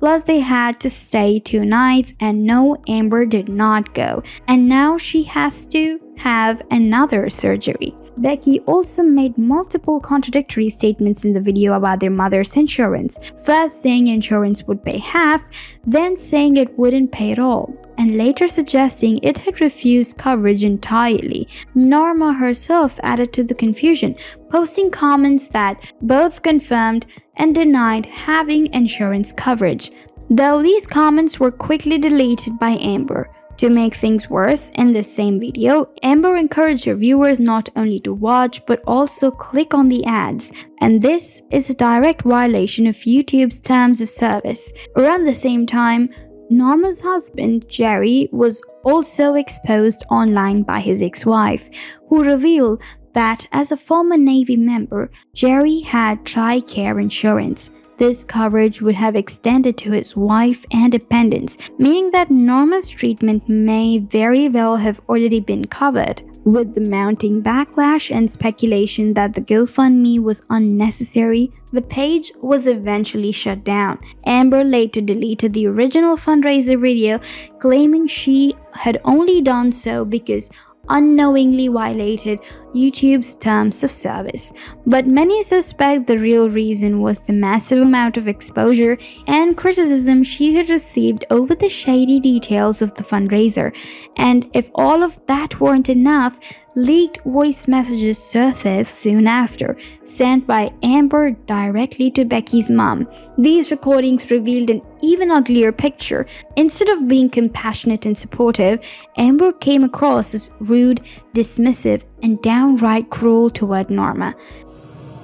You know, we don't have to really go down the line of, oh, you didn't message me, because I can say the same about you, where not once have you thanked me personally for the money I was going to give you, for the video I made, for the backlash I'm getting for sticking up for you. Not once did you say sorry for any of the things that you have brought to my channel that is in a negative light. And I have no idea what Amber really has to do with their partner's mother. She has constantly been beefing with every mothers of her partners previously, and even now with Norma, who's actually surviving a breast cancer surgery. Not long after this whole fundraiser drama, Amber dropped another bombshell on her channel. She was diagnosed with uterine cancer. She shared this news directly with her YouTube audience, going into detail about the symptoms she's experienced, the hospital visits, and the long process leading up to her treatment. Soon after her diagnosis, she underwent a full hysterectomy, which thankfully turned out to be successful. Meanwhile, Becky's mom, Norma, unfortunately did not survive her battle with breast cancer and passed away. This was a devastating loss for Becky, but somehow Amber once again managed to make the moment about herself. She made the baffling choice to film videos at the cemetery after Norma's death. Here's what happened. Amber and Becky went together to pick out a headstone for Norma's grave, and Amber decided to vlog it. She acted somber and emotional in front of the camera, but But people quickly caught on that at the exact same time, she was also posting TikToks. And insincerity was glaring and her audience were furious. Despite the grief and controversy, Becky proposed to Amber in February 2021. The two became engaged and Amber was happy. She talked about the proposal in nearly every video afterward, calling it one of the most special moments of her life. What are you doing? Are you for real? No. But as always, the calm did not last. Not long after their engagement, an altercation happened that ultimately ended their relationship. According to accounts, Becky had a group chat with Eric and Ricky that Amber wasn't included in. One day, Amber got told off Becky's phone and sent messages in the chat, demanding to be added. Eric and Ricky did not believe it was Becky messaging and the situation spiraled into an argument. This blew up into a bigger fight between Amber and Becky and eventually decided to call it quits. On June 29, 2021, they went live in a stream saying, "We have something to tell you," and announced their breakup. And it was initiated by me. But the fact of the matter is I've had a lot of time to think. We just want different things in life. You know, Amberlynn wants to leave Kentucky one day and she wants to see her family and she wants to move to another state. And it's like, Becky was the one who ended it, and in the aftermath, it came out that Amber had actually purchased her own engagement ring. The proposal, which Amber had painted as Becky's heartfelt idea, was apparently orchestrated by Amber herself. Even after the breakup, Amber and Becky tried to continue live streaming together, but the arrangement quickly soured. Amber allegedly withheld a fair share of the earnings and continued treating Becky poorly. After 4 years together, Becky walked away with nothing. No savings, no financial support, not even acknowledgement for everything she had done. She had cared for Amber, helped her with pets, and stood by her through illness, only to leave the relationship empty-handed and exploited. The same month Becky broke things off, Amber was already hinting that she was talking to someone new. Yes, the very same month. In fact, it would be fair to say she was already flirting with this person online just weeks after the breakup was finalized. Future wife. I said, ha, funny. She said, LOL. Maybe I should have introduced myself first before I let you know we're bound to date. Hey. At the time, Becky was still live streaming with Amber, and viewers witnessed Becky trying to reason with her. She told Amber that it was too soon, that she needed time to heal and move on, and that diving into a new relationship immediately after their breakup was not healthy. What's your name? Back off, orange chicken. She's not ready for that. I could do what I want. If I want to get married right now, I can get married. Go ahead, but I won't be your friend no more. You won't be my friend if I got married. Right now, no. Why? Because you're moving on, and it's gonna do nothing but hurt you and the person in the end. So it's very unhealthy. Becky's advice at that time came across as genuine, heartfelt, and rooted in concern, but Amber, being herself, she completely ignored it. Just a couple of months later, she confirmed to her audience that she was indeed talking to someone new, and this mysterious new partner became known as Wifey. Not a real name, of course, but as an inside joke between the two that Amber happily shared with her viewers. She just doesn't respond to my DMs, but I know we have a connection. I love that. No, the wifey thing is like an inside joke situation. So I just got here. Where's Becky? The title real or just okay? So the title says new wifey because it's a joke. Do I have someone currently calling me wifey? Yeah, I do. I'm gonna be honest, but it's not like that. I promise. Like. Up until this point, Amber was claiming that she and Wifey, despite talking every single day, weren't in an exclusive relationship. Literally. I don't think you guys understand. Even when she's at work, constantly.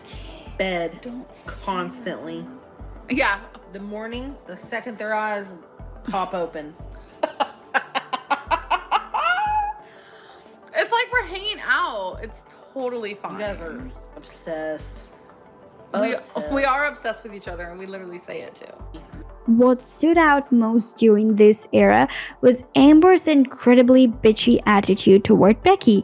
She would openly ridicule her, comparing her to wifey and making cruel little digs. For example, she said she felt more supported in her weight loss journey by wifey than she ever did by Becky.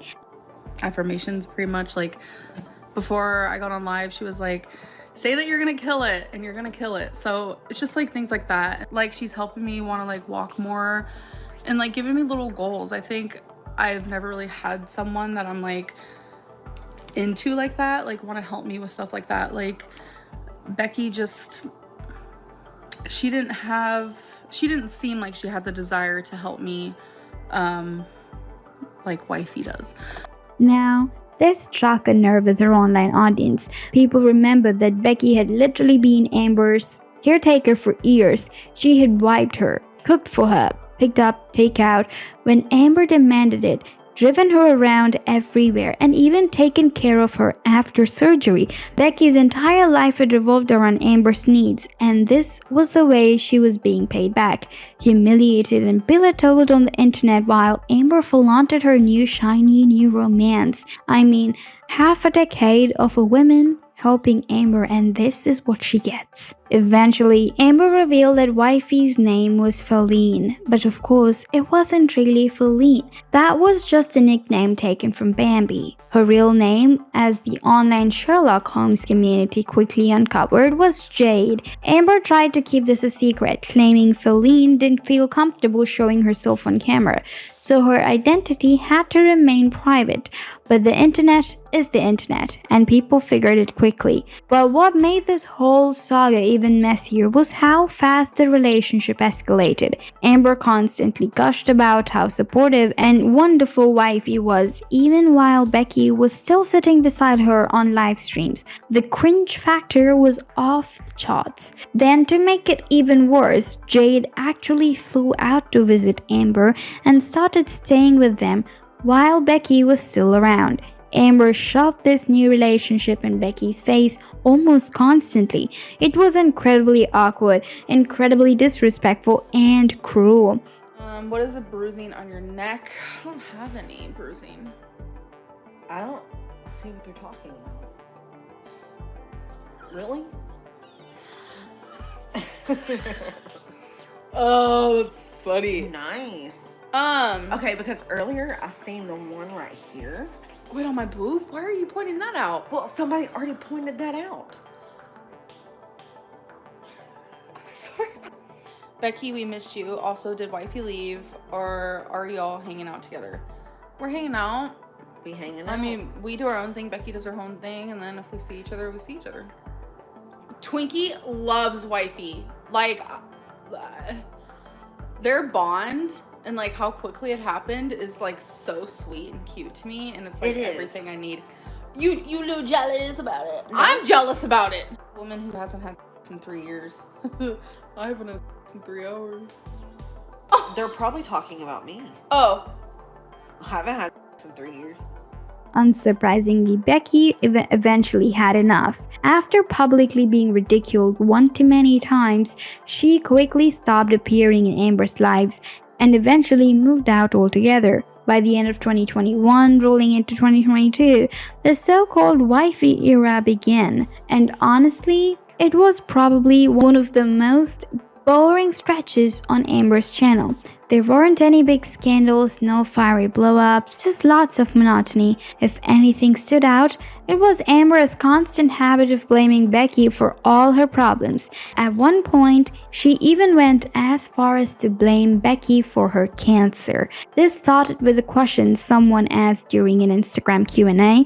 A viewer wanted to know if Amber thought her cancer journey would have been different if wifey had been with her during at that time. And probably not the smartest question to ask, but of course, Amber ran with it. She replied, "I would have went to the doctor sooner. I wouldn't have ever waited until I was bleeding to death to be rushed to the ER." In another story, she added, "She didn't seem concerned, which made it to where I was less concerned than I should have been." Naturally, people were disgusted, blaming Becky for a little cancer diagnosis. It was peak Amber behavior. Becky herself eventually responded, saying that while she hesitated to rush Amber to the ER because, well, everyone knew how dramatic Amber could be, it was unfair, absolutely unfair, to hold her responsible for something so serious. Becky made it clear she wanted to move on with her life and didn't appreciate being dragged into Amber's storyline over and over. But after Becky moved out, Amber briefly claimed she and wifey were no longer together. But nobody bought it. Fans noticed from live streams that someone was clearly living with her. Speculation grew that because Jade's identity had been discovered and she didn't want it to appear on camera, Amber tried to do some damage control by saying they'd broken up. Do you mean your wifey? Because I ain't got no wifey, so... Yeah, I definitely am dull right now. But it's not wifey era, we have moved past that. To throw people off, she even made up a story about dating a local woman, but the lie didn't stick. There was no local woman, it was always Jade. She won't talk about wifey. She's never going to address wifey unless she gets caught on camera by accident or something. Until then, it's just the cat, changing the fire alarm battery, and a friend driving her around. Okay, wifey no longer exists. Wifey is a thing in the past. We do still talk. I am dating someone. I remember I told you guys that I was talking to someone. Now we have officially started dating, and they are local, so they're here a lot of the time. Despite the drama, this era did bring a few positive changes to Amber's life. Wifey actually encouraged her to eat healthier, exercise more, and even offered to pay for her weight loss surgery during the infamous 2022 weight loss surgery saga.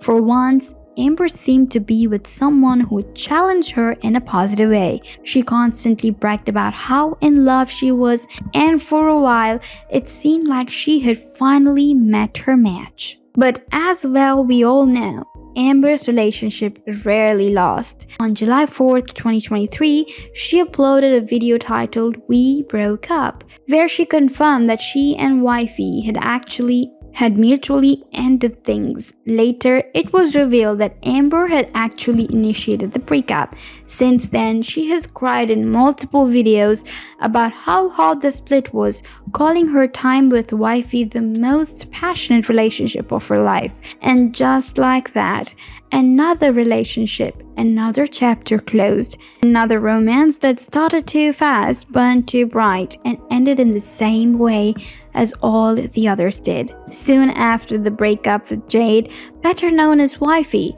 Amber packed up her life and moved to Oklahoma, where her mother was living at that time. A fresh start, at least on paper. But if there's one thing we've learned about Amber by now, it's that she doesn't exactly do time to heal. Within no time, she announced that she was already talking to someone new, a girl named Danielle. Now, here's the kicker. Danielle was later discovered to have been married for nearly a decade. That little detail did not seem to stop Amber, and of course, but the relationship itself didn't last long. Before anyone could even blink, someone else had already caught her attention, a woman named Valentine. By September 2023, Amber was giddy all over again and introduced her YouTube audience with a new love interest. According to her, she and Valentine had never actually met in person, but they were talking online non-stop. Valentine showered her with gifts, which Amber made sure to parade in front of the camera. At one point, she even claimed that Valentine would be moving in with her in August. The two also shared what could be described as an intimate content. Pictures and some pretty odd exchange that left viewers scratching their heads. On the surface, everything seemed to be going in typical Amber style, fast, reckless, and overexposed. But underneath all of it, she was hiding something huge from her audience. Valentine wasn't Valentine at all. Her real name was Erica, and she just so happened to be married to a woman named Brittany. This information was revealed by Amber herself, putting on her best victim performance, claiming she had been tricked and cheated on, but like most things in Amber's world, the story wasn't nearly that simple. I'm having so much fucking anxiety for what I'm about to say. Like, whoo. Valentine's name is Erica, and Erica had a wife. You guys went from believing Valentine was fake to them believing Valentine was my most recent ex, all for entertainment while actively ruining people's lives. Valentine was real. I have never lied. Not long after, both Erica and Brittany gave interviews on different YouTube channels to tell their side of things. And let's just say, it painted a much different picture than what Amber has told us. According to them, they were longtime Amber haters and even members of a Facebook group dedicated to trolling her. One day, as a joke, they decided to message Amber from Erica's Instagram account, and to their shock, Amber responded right away. At first, it was just trolling material, but as conversations grew more personal, Erica started to actually catch feelings. Meanwhile, Brittany had no joke how far this joke has spiraled. Okay, hello, Apathetic Facts. This is Erica. I do want to say how this all started was me and Brittany were sitting in bed, and we saw one of Amberlynn's posts talking about masculine women. And Brittany looked at me and I looked at her and I was like, what if I messaged her? Right? So our first message was, I was like, I think I said like masculine women ? Or something like that. And she messaged me back, and we were messaging for a while, back and forth, just like talking. And then, of course, it started becoming a problem between Brittany and I, because I was like, apparently, I guess her true colors were showing, whatever. She did ask if I was with anyone, and so I had talked to Brittany, and I was like, what should I tell her? And Brittany was like, tell her that, like, we're still technically married, but that, you know, we aren't, like, technically together, but we're, like, by law still married.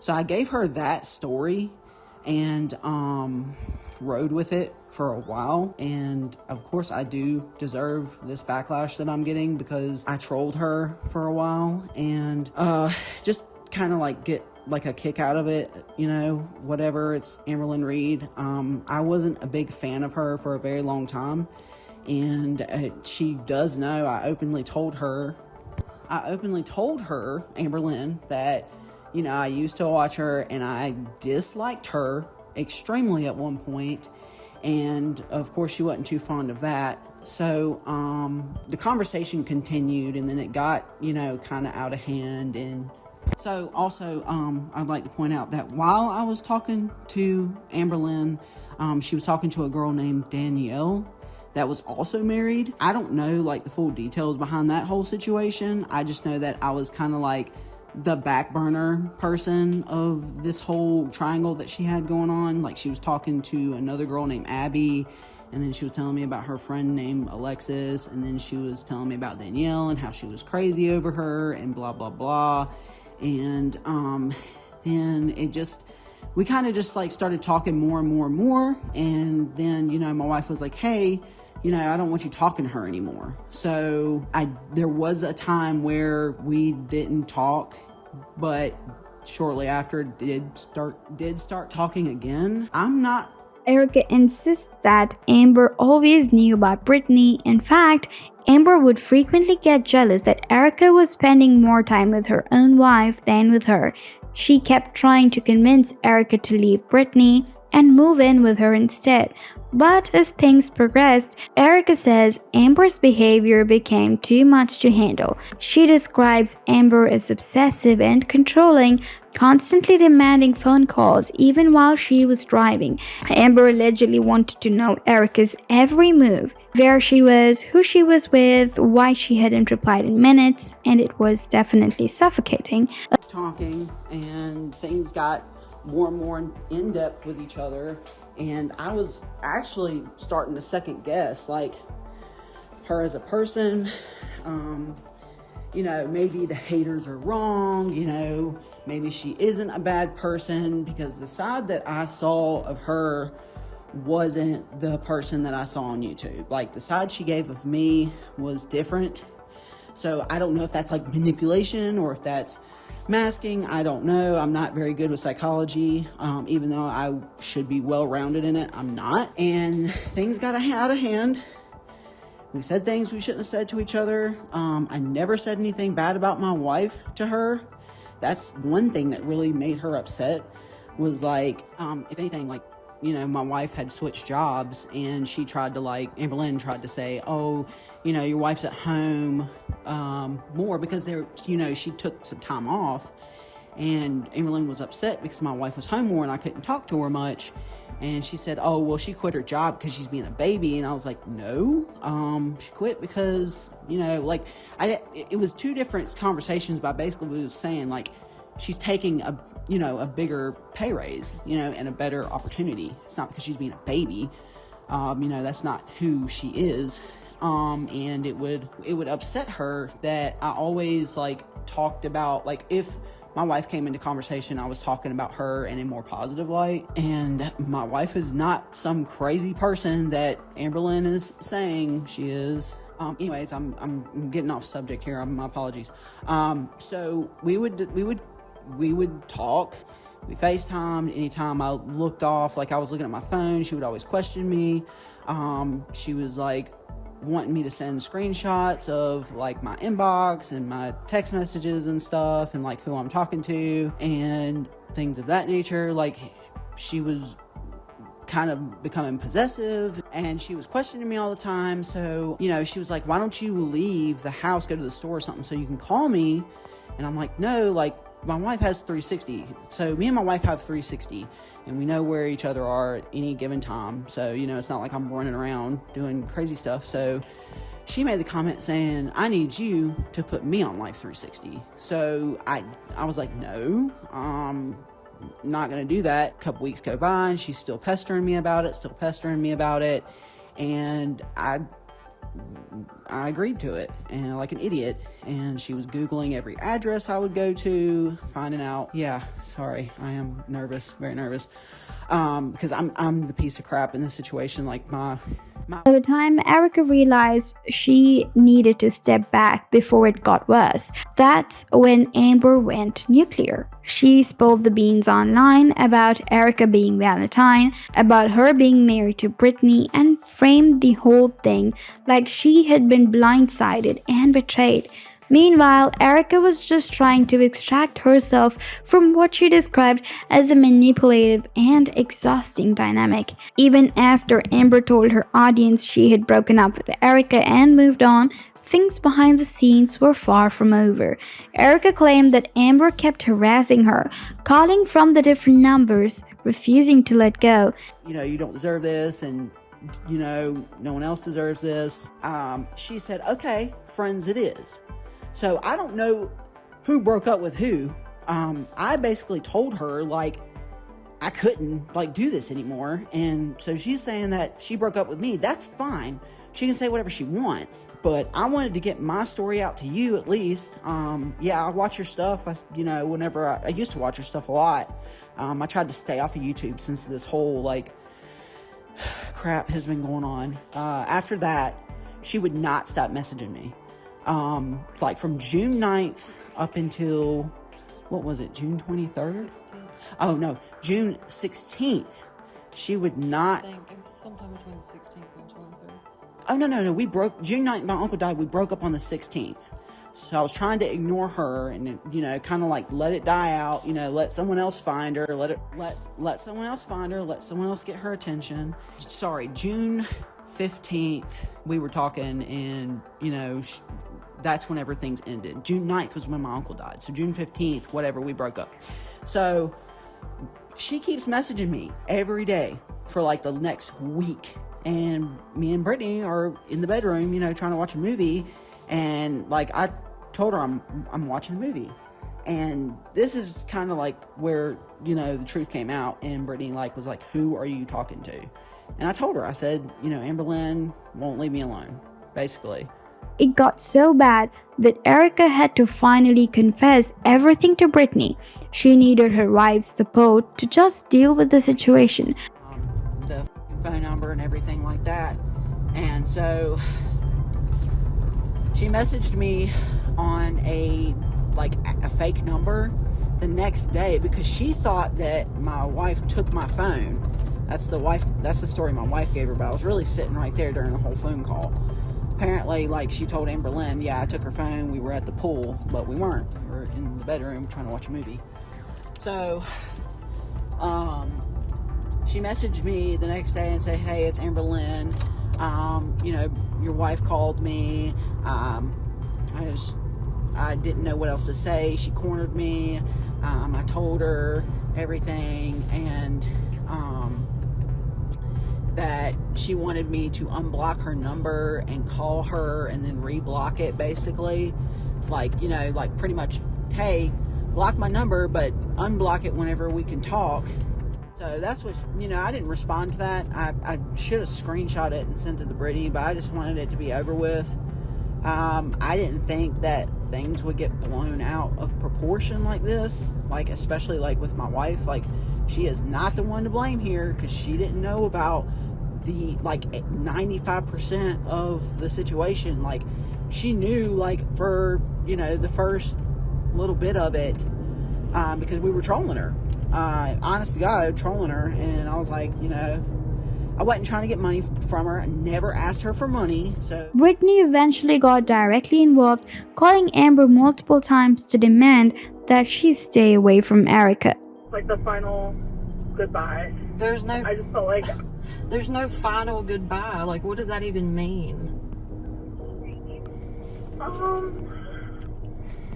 I felt like I needed to, but we don't talk anymore. We haven't talked since the phone call, So even after I told you not to contact her again, you still did. Why?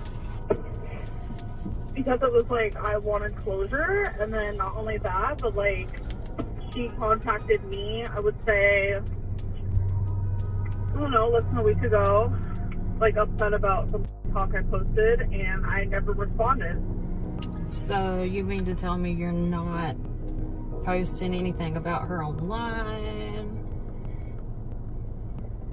No one knows her name, nothing about her. Nope, that is something that I told her I would never do. I don't understand. Like no means no. Huh?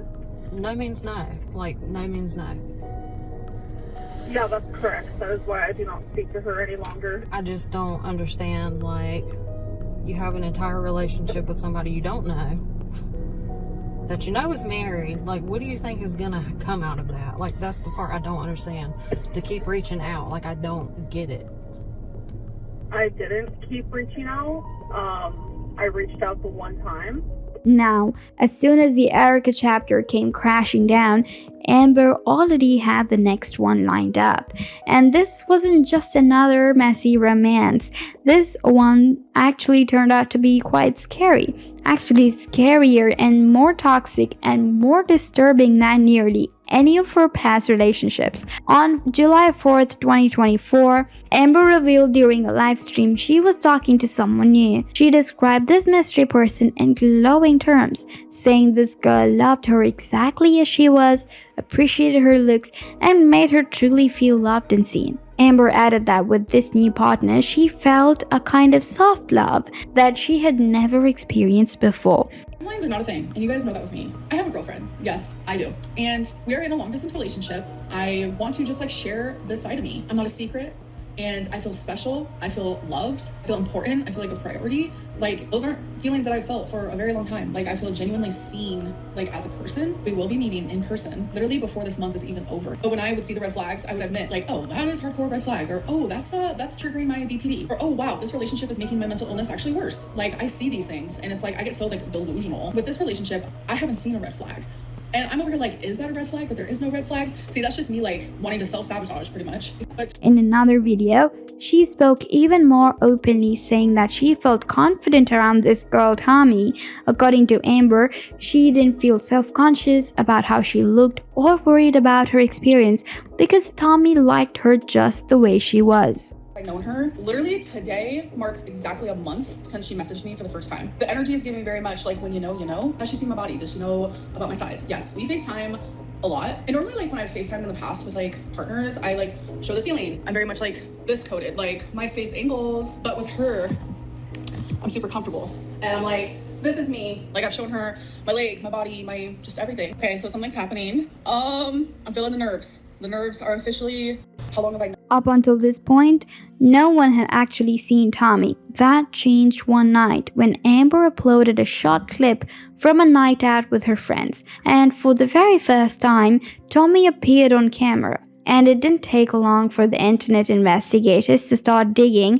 Within hours, they had uncovered exactly who Tommy was. And what they found sent shock waves through Amber's audience. Okay.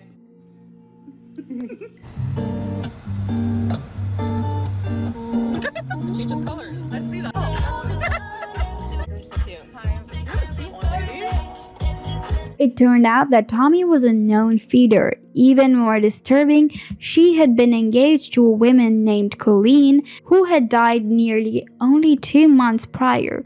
Colleen weighed around 1,000 pounds, 1,000 pounds at the time of her death, and had been bedbound for months leading up to it. Now, for those who don't know, a feeder fetish is a kink where one partner becomes aroused by encouraging or forcing the other to eat, often pushing them to gain excessive weight. For some, it's about the act of eating, watching someone stuff themselves, listening to the sounds, seeing their stomachs swell. For others, it's about the transformation, watching someone become larger, more immobile, and increasingly dependent. And Tommy wasn't just rumored to be a part of this community, she was a certified feeder. She had dated multiple obese women before. And in Colleen's case, she had actively participated in a feeder fetish website where she documented her weight, health updates, and their life together. When this information surfaced, Amber's live streams were flooded with comments. People demanded answers. Why was she dating a feeder? Well, I suppose it's quite clear why, but the viewers asked, why would she align herself with someone who had been so publicly connected to such a disturbing subculture? Amber's response was to defend him naturally. She insisted that Tommy had not fed his fiancée to death, dismissed the fetish rumors as lies, and claimed that fat girls was just her type. So the first thing is, no, she is not a feeder. People think that she's a feeder and she's definitely not that. Like, yes, she has a specific type, but I'm letting you guys know that like every single person that I've been in a relationship with, everyone that you guys have known, they said that they prefer girls my size. Why? But the backlash did not stop. Maybe because of the constant criticism, or maybe because she realized how much drama it was stirring, Amber announced in July 2024 that she and Tommy had broken up. Not together anymore, and this has left her like debilitated. Like literally, like her mental health has gone down so much. But all of these people who act like they care about me and they're worried about me, bull, like you guys. Many didn't buy it.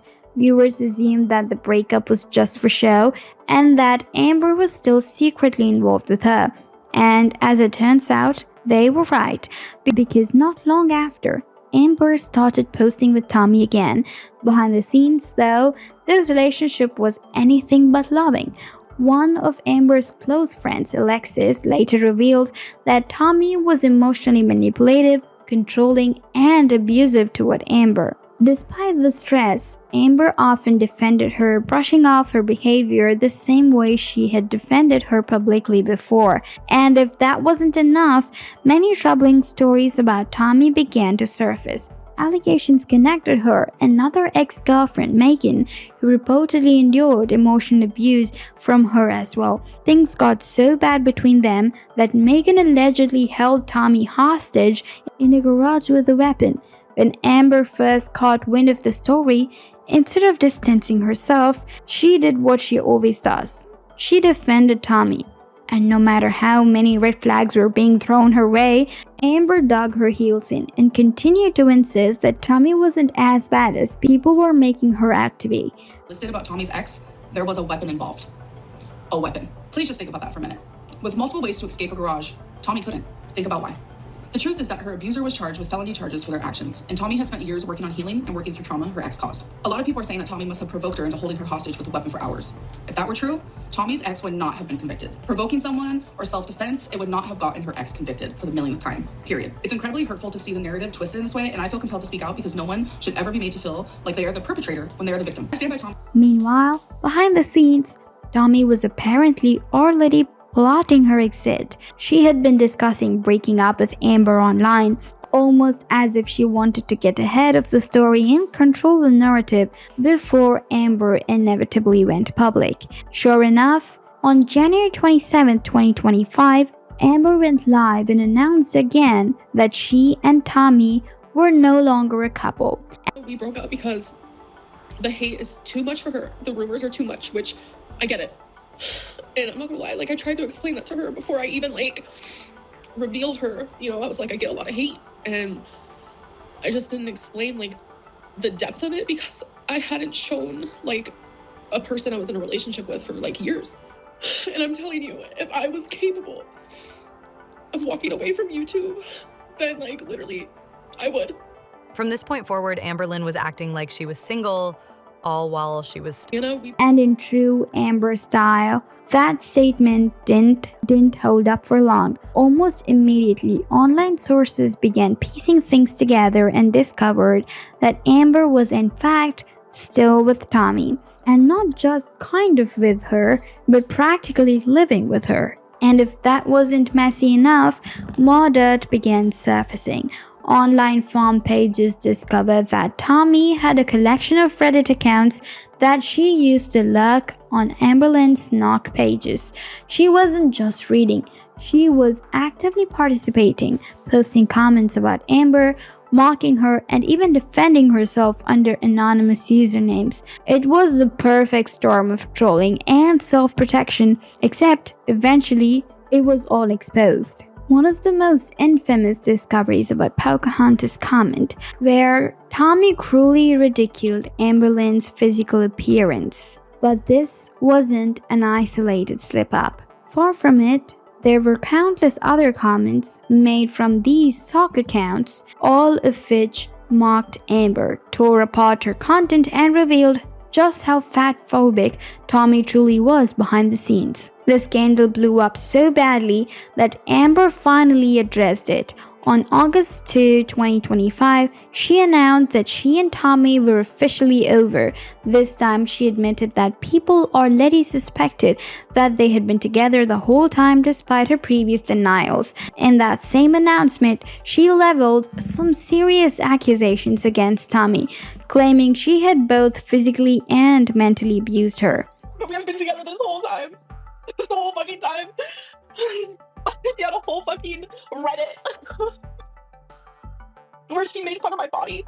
My girlfriend behind my back was calling me Pocahontas. I have never been with someone so vindictive and genuinely scary in my life. And I feel afraid to say anything. I've been afraid to say anything this whole time. I just got a text from her saying, I'm going to release the video then to prove how you are. I'm literally half naked in that video, so please don't. I would appreciate that. That was me in a BPD meltdown. I'm literally half naked. I'm actually officially done with Emily. I am fucking done. Room when this argument was happening, because it started in the truck, it went into the kitchen, then it went up into the room, and she was trying to go into the bathroom to hide. And it's I'm the sort of person, I want to talk about it now. So I was following her also into the bathroom. I have a bad habit of following, saying, don't leave the room, we need to talk about this. That's a very bad part of me that I will say. And I'm 100% accountable in that. When I went to go walk into the bathroom, she kicked me. She's tall. She's taller than I am. She's 5'7". She kicks me really hard in my stomach. Really hard. We're in her later. Did you guys hear me say that was from November 17th?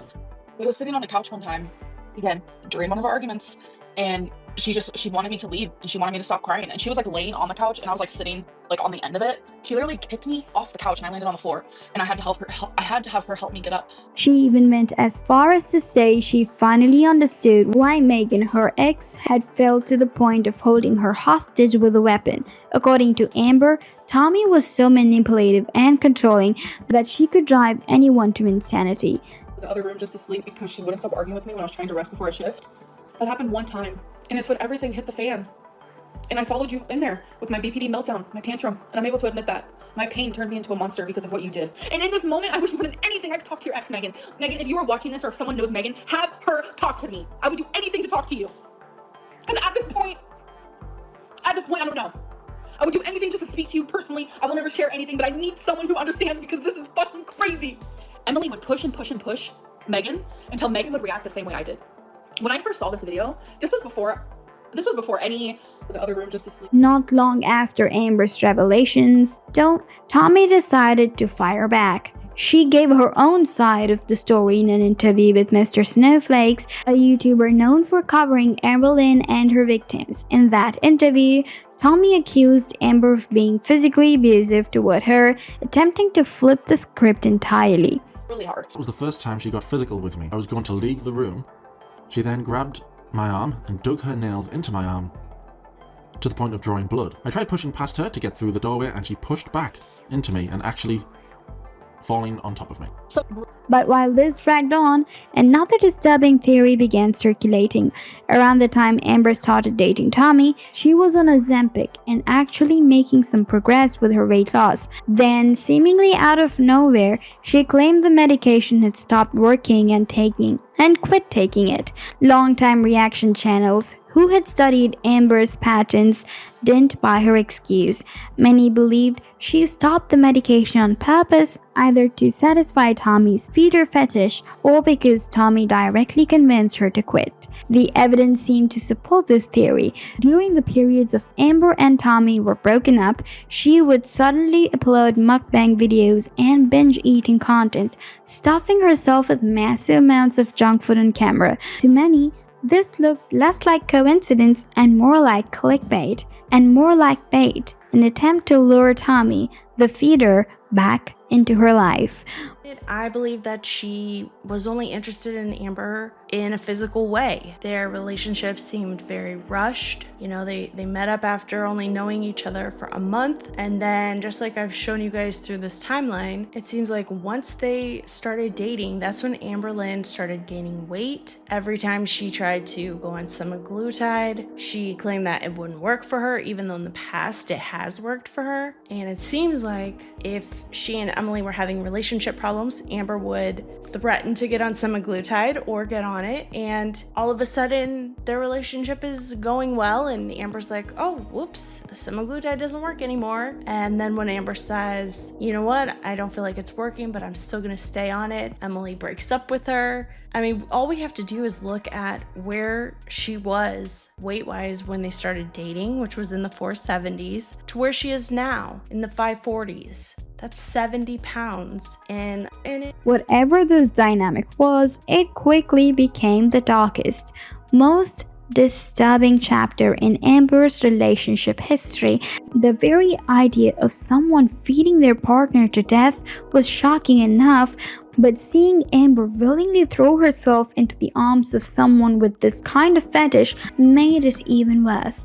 Many argued that Amber had finally met her match, someone who would order her endless takeout, never push for dieting, spend all day just sitting around with her, and shower with her with empty praise. The only problem again was Tommy wasn't just a feeder. She was, as many claimed her to be, a manipulative psychopath. And that is it for today, and this is Amber's lore about her partners and what all went down in their relationships. This is going to be the second part, and there is going to be another part on Amber's story, and we will keep uploading more videos like this. And make sure to comment what you feel about my videos, or if you want me to make another video on a particular topic, and we will make sure to not miss out and read and go through your comments. So make sure to take care, and we will meet in the next video. Until then, ciao ciao.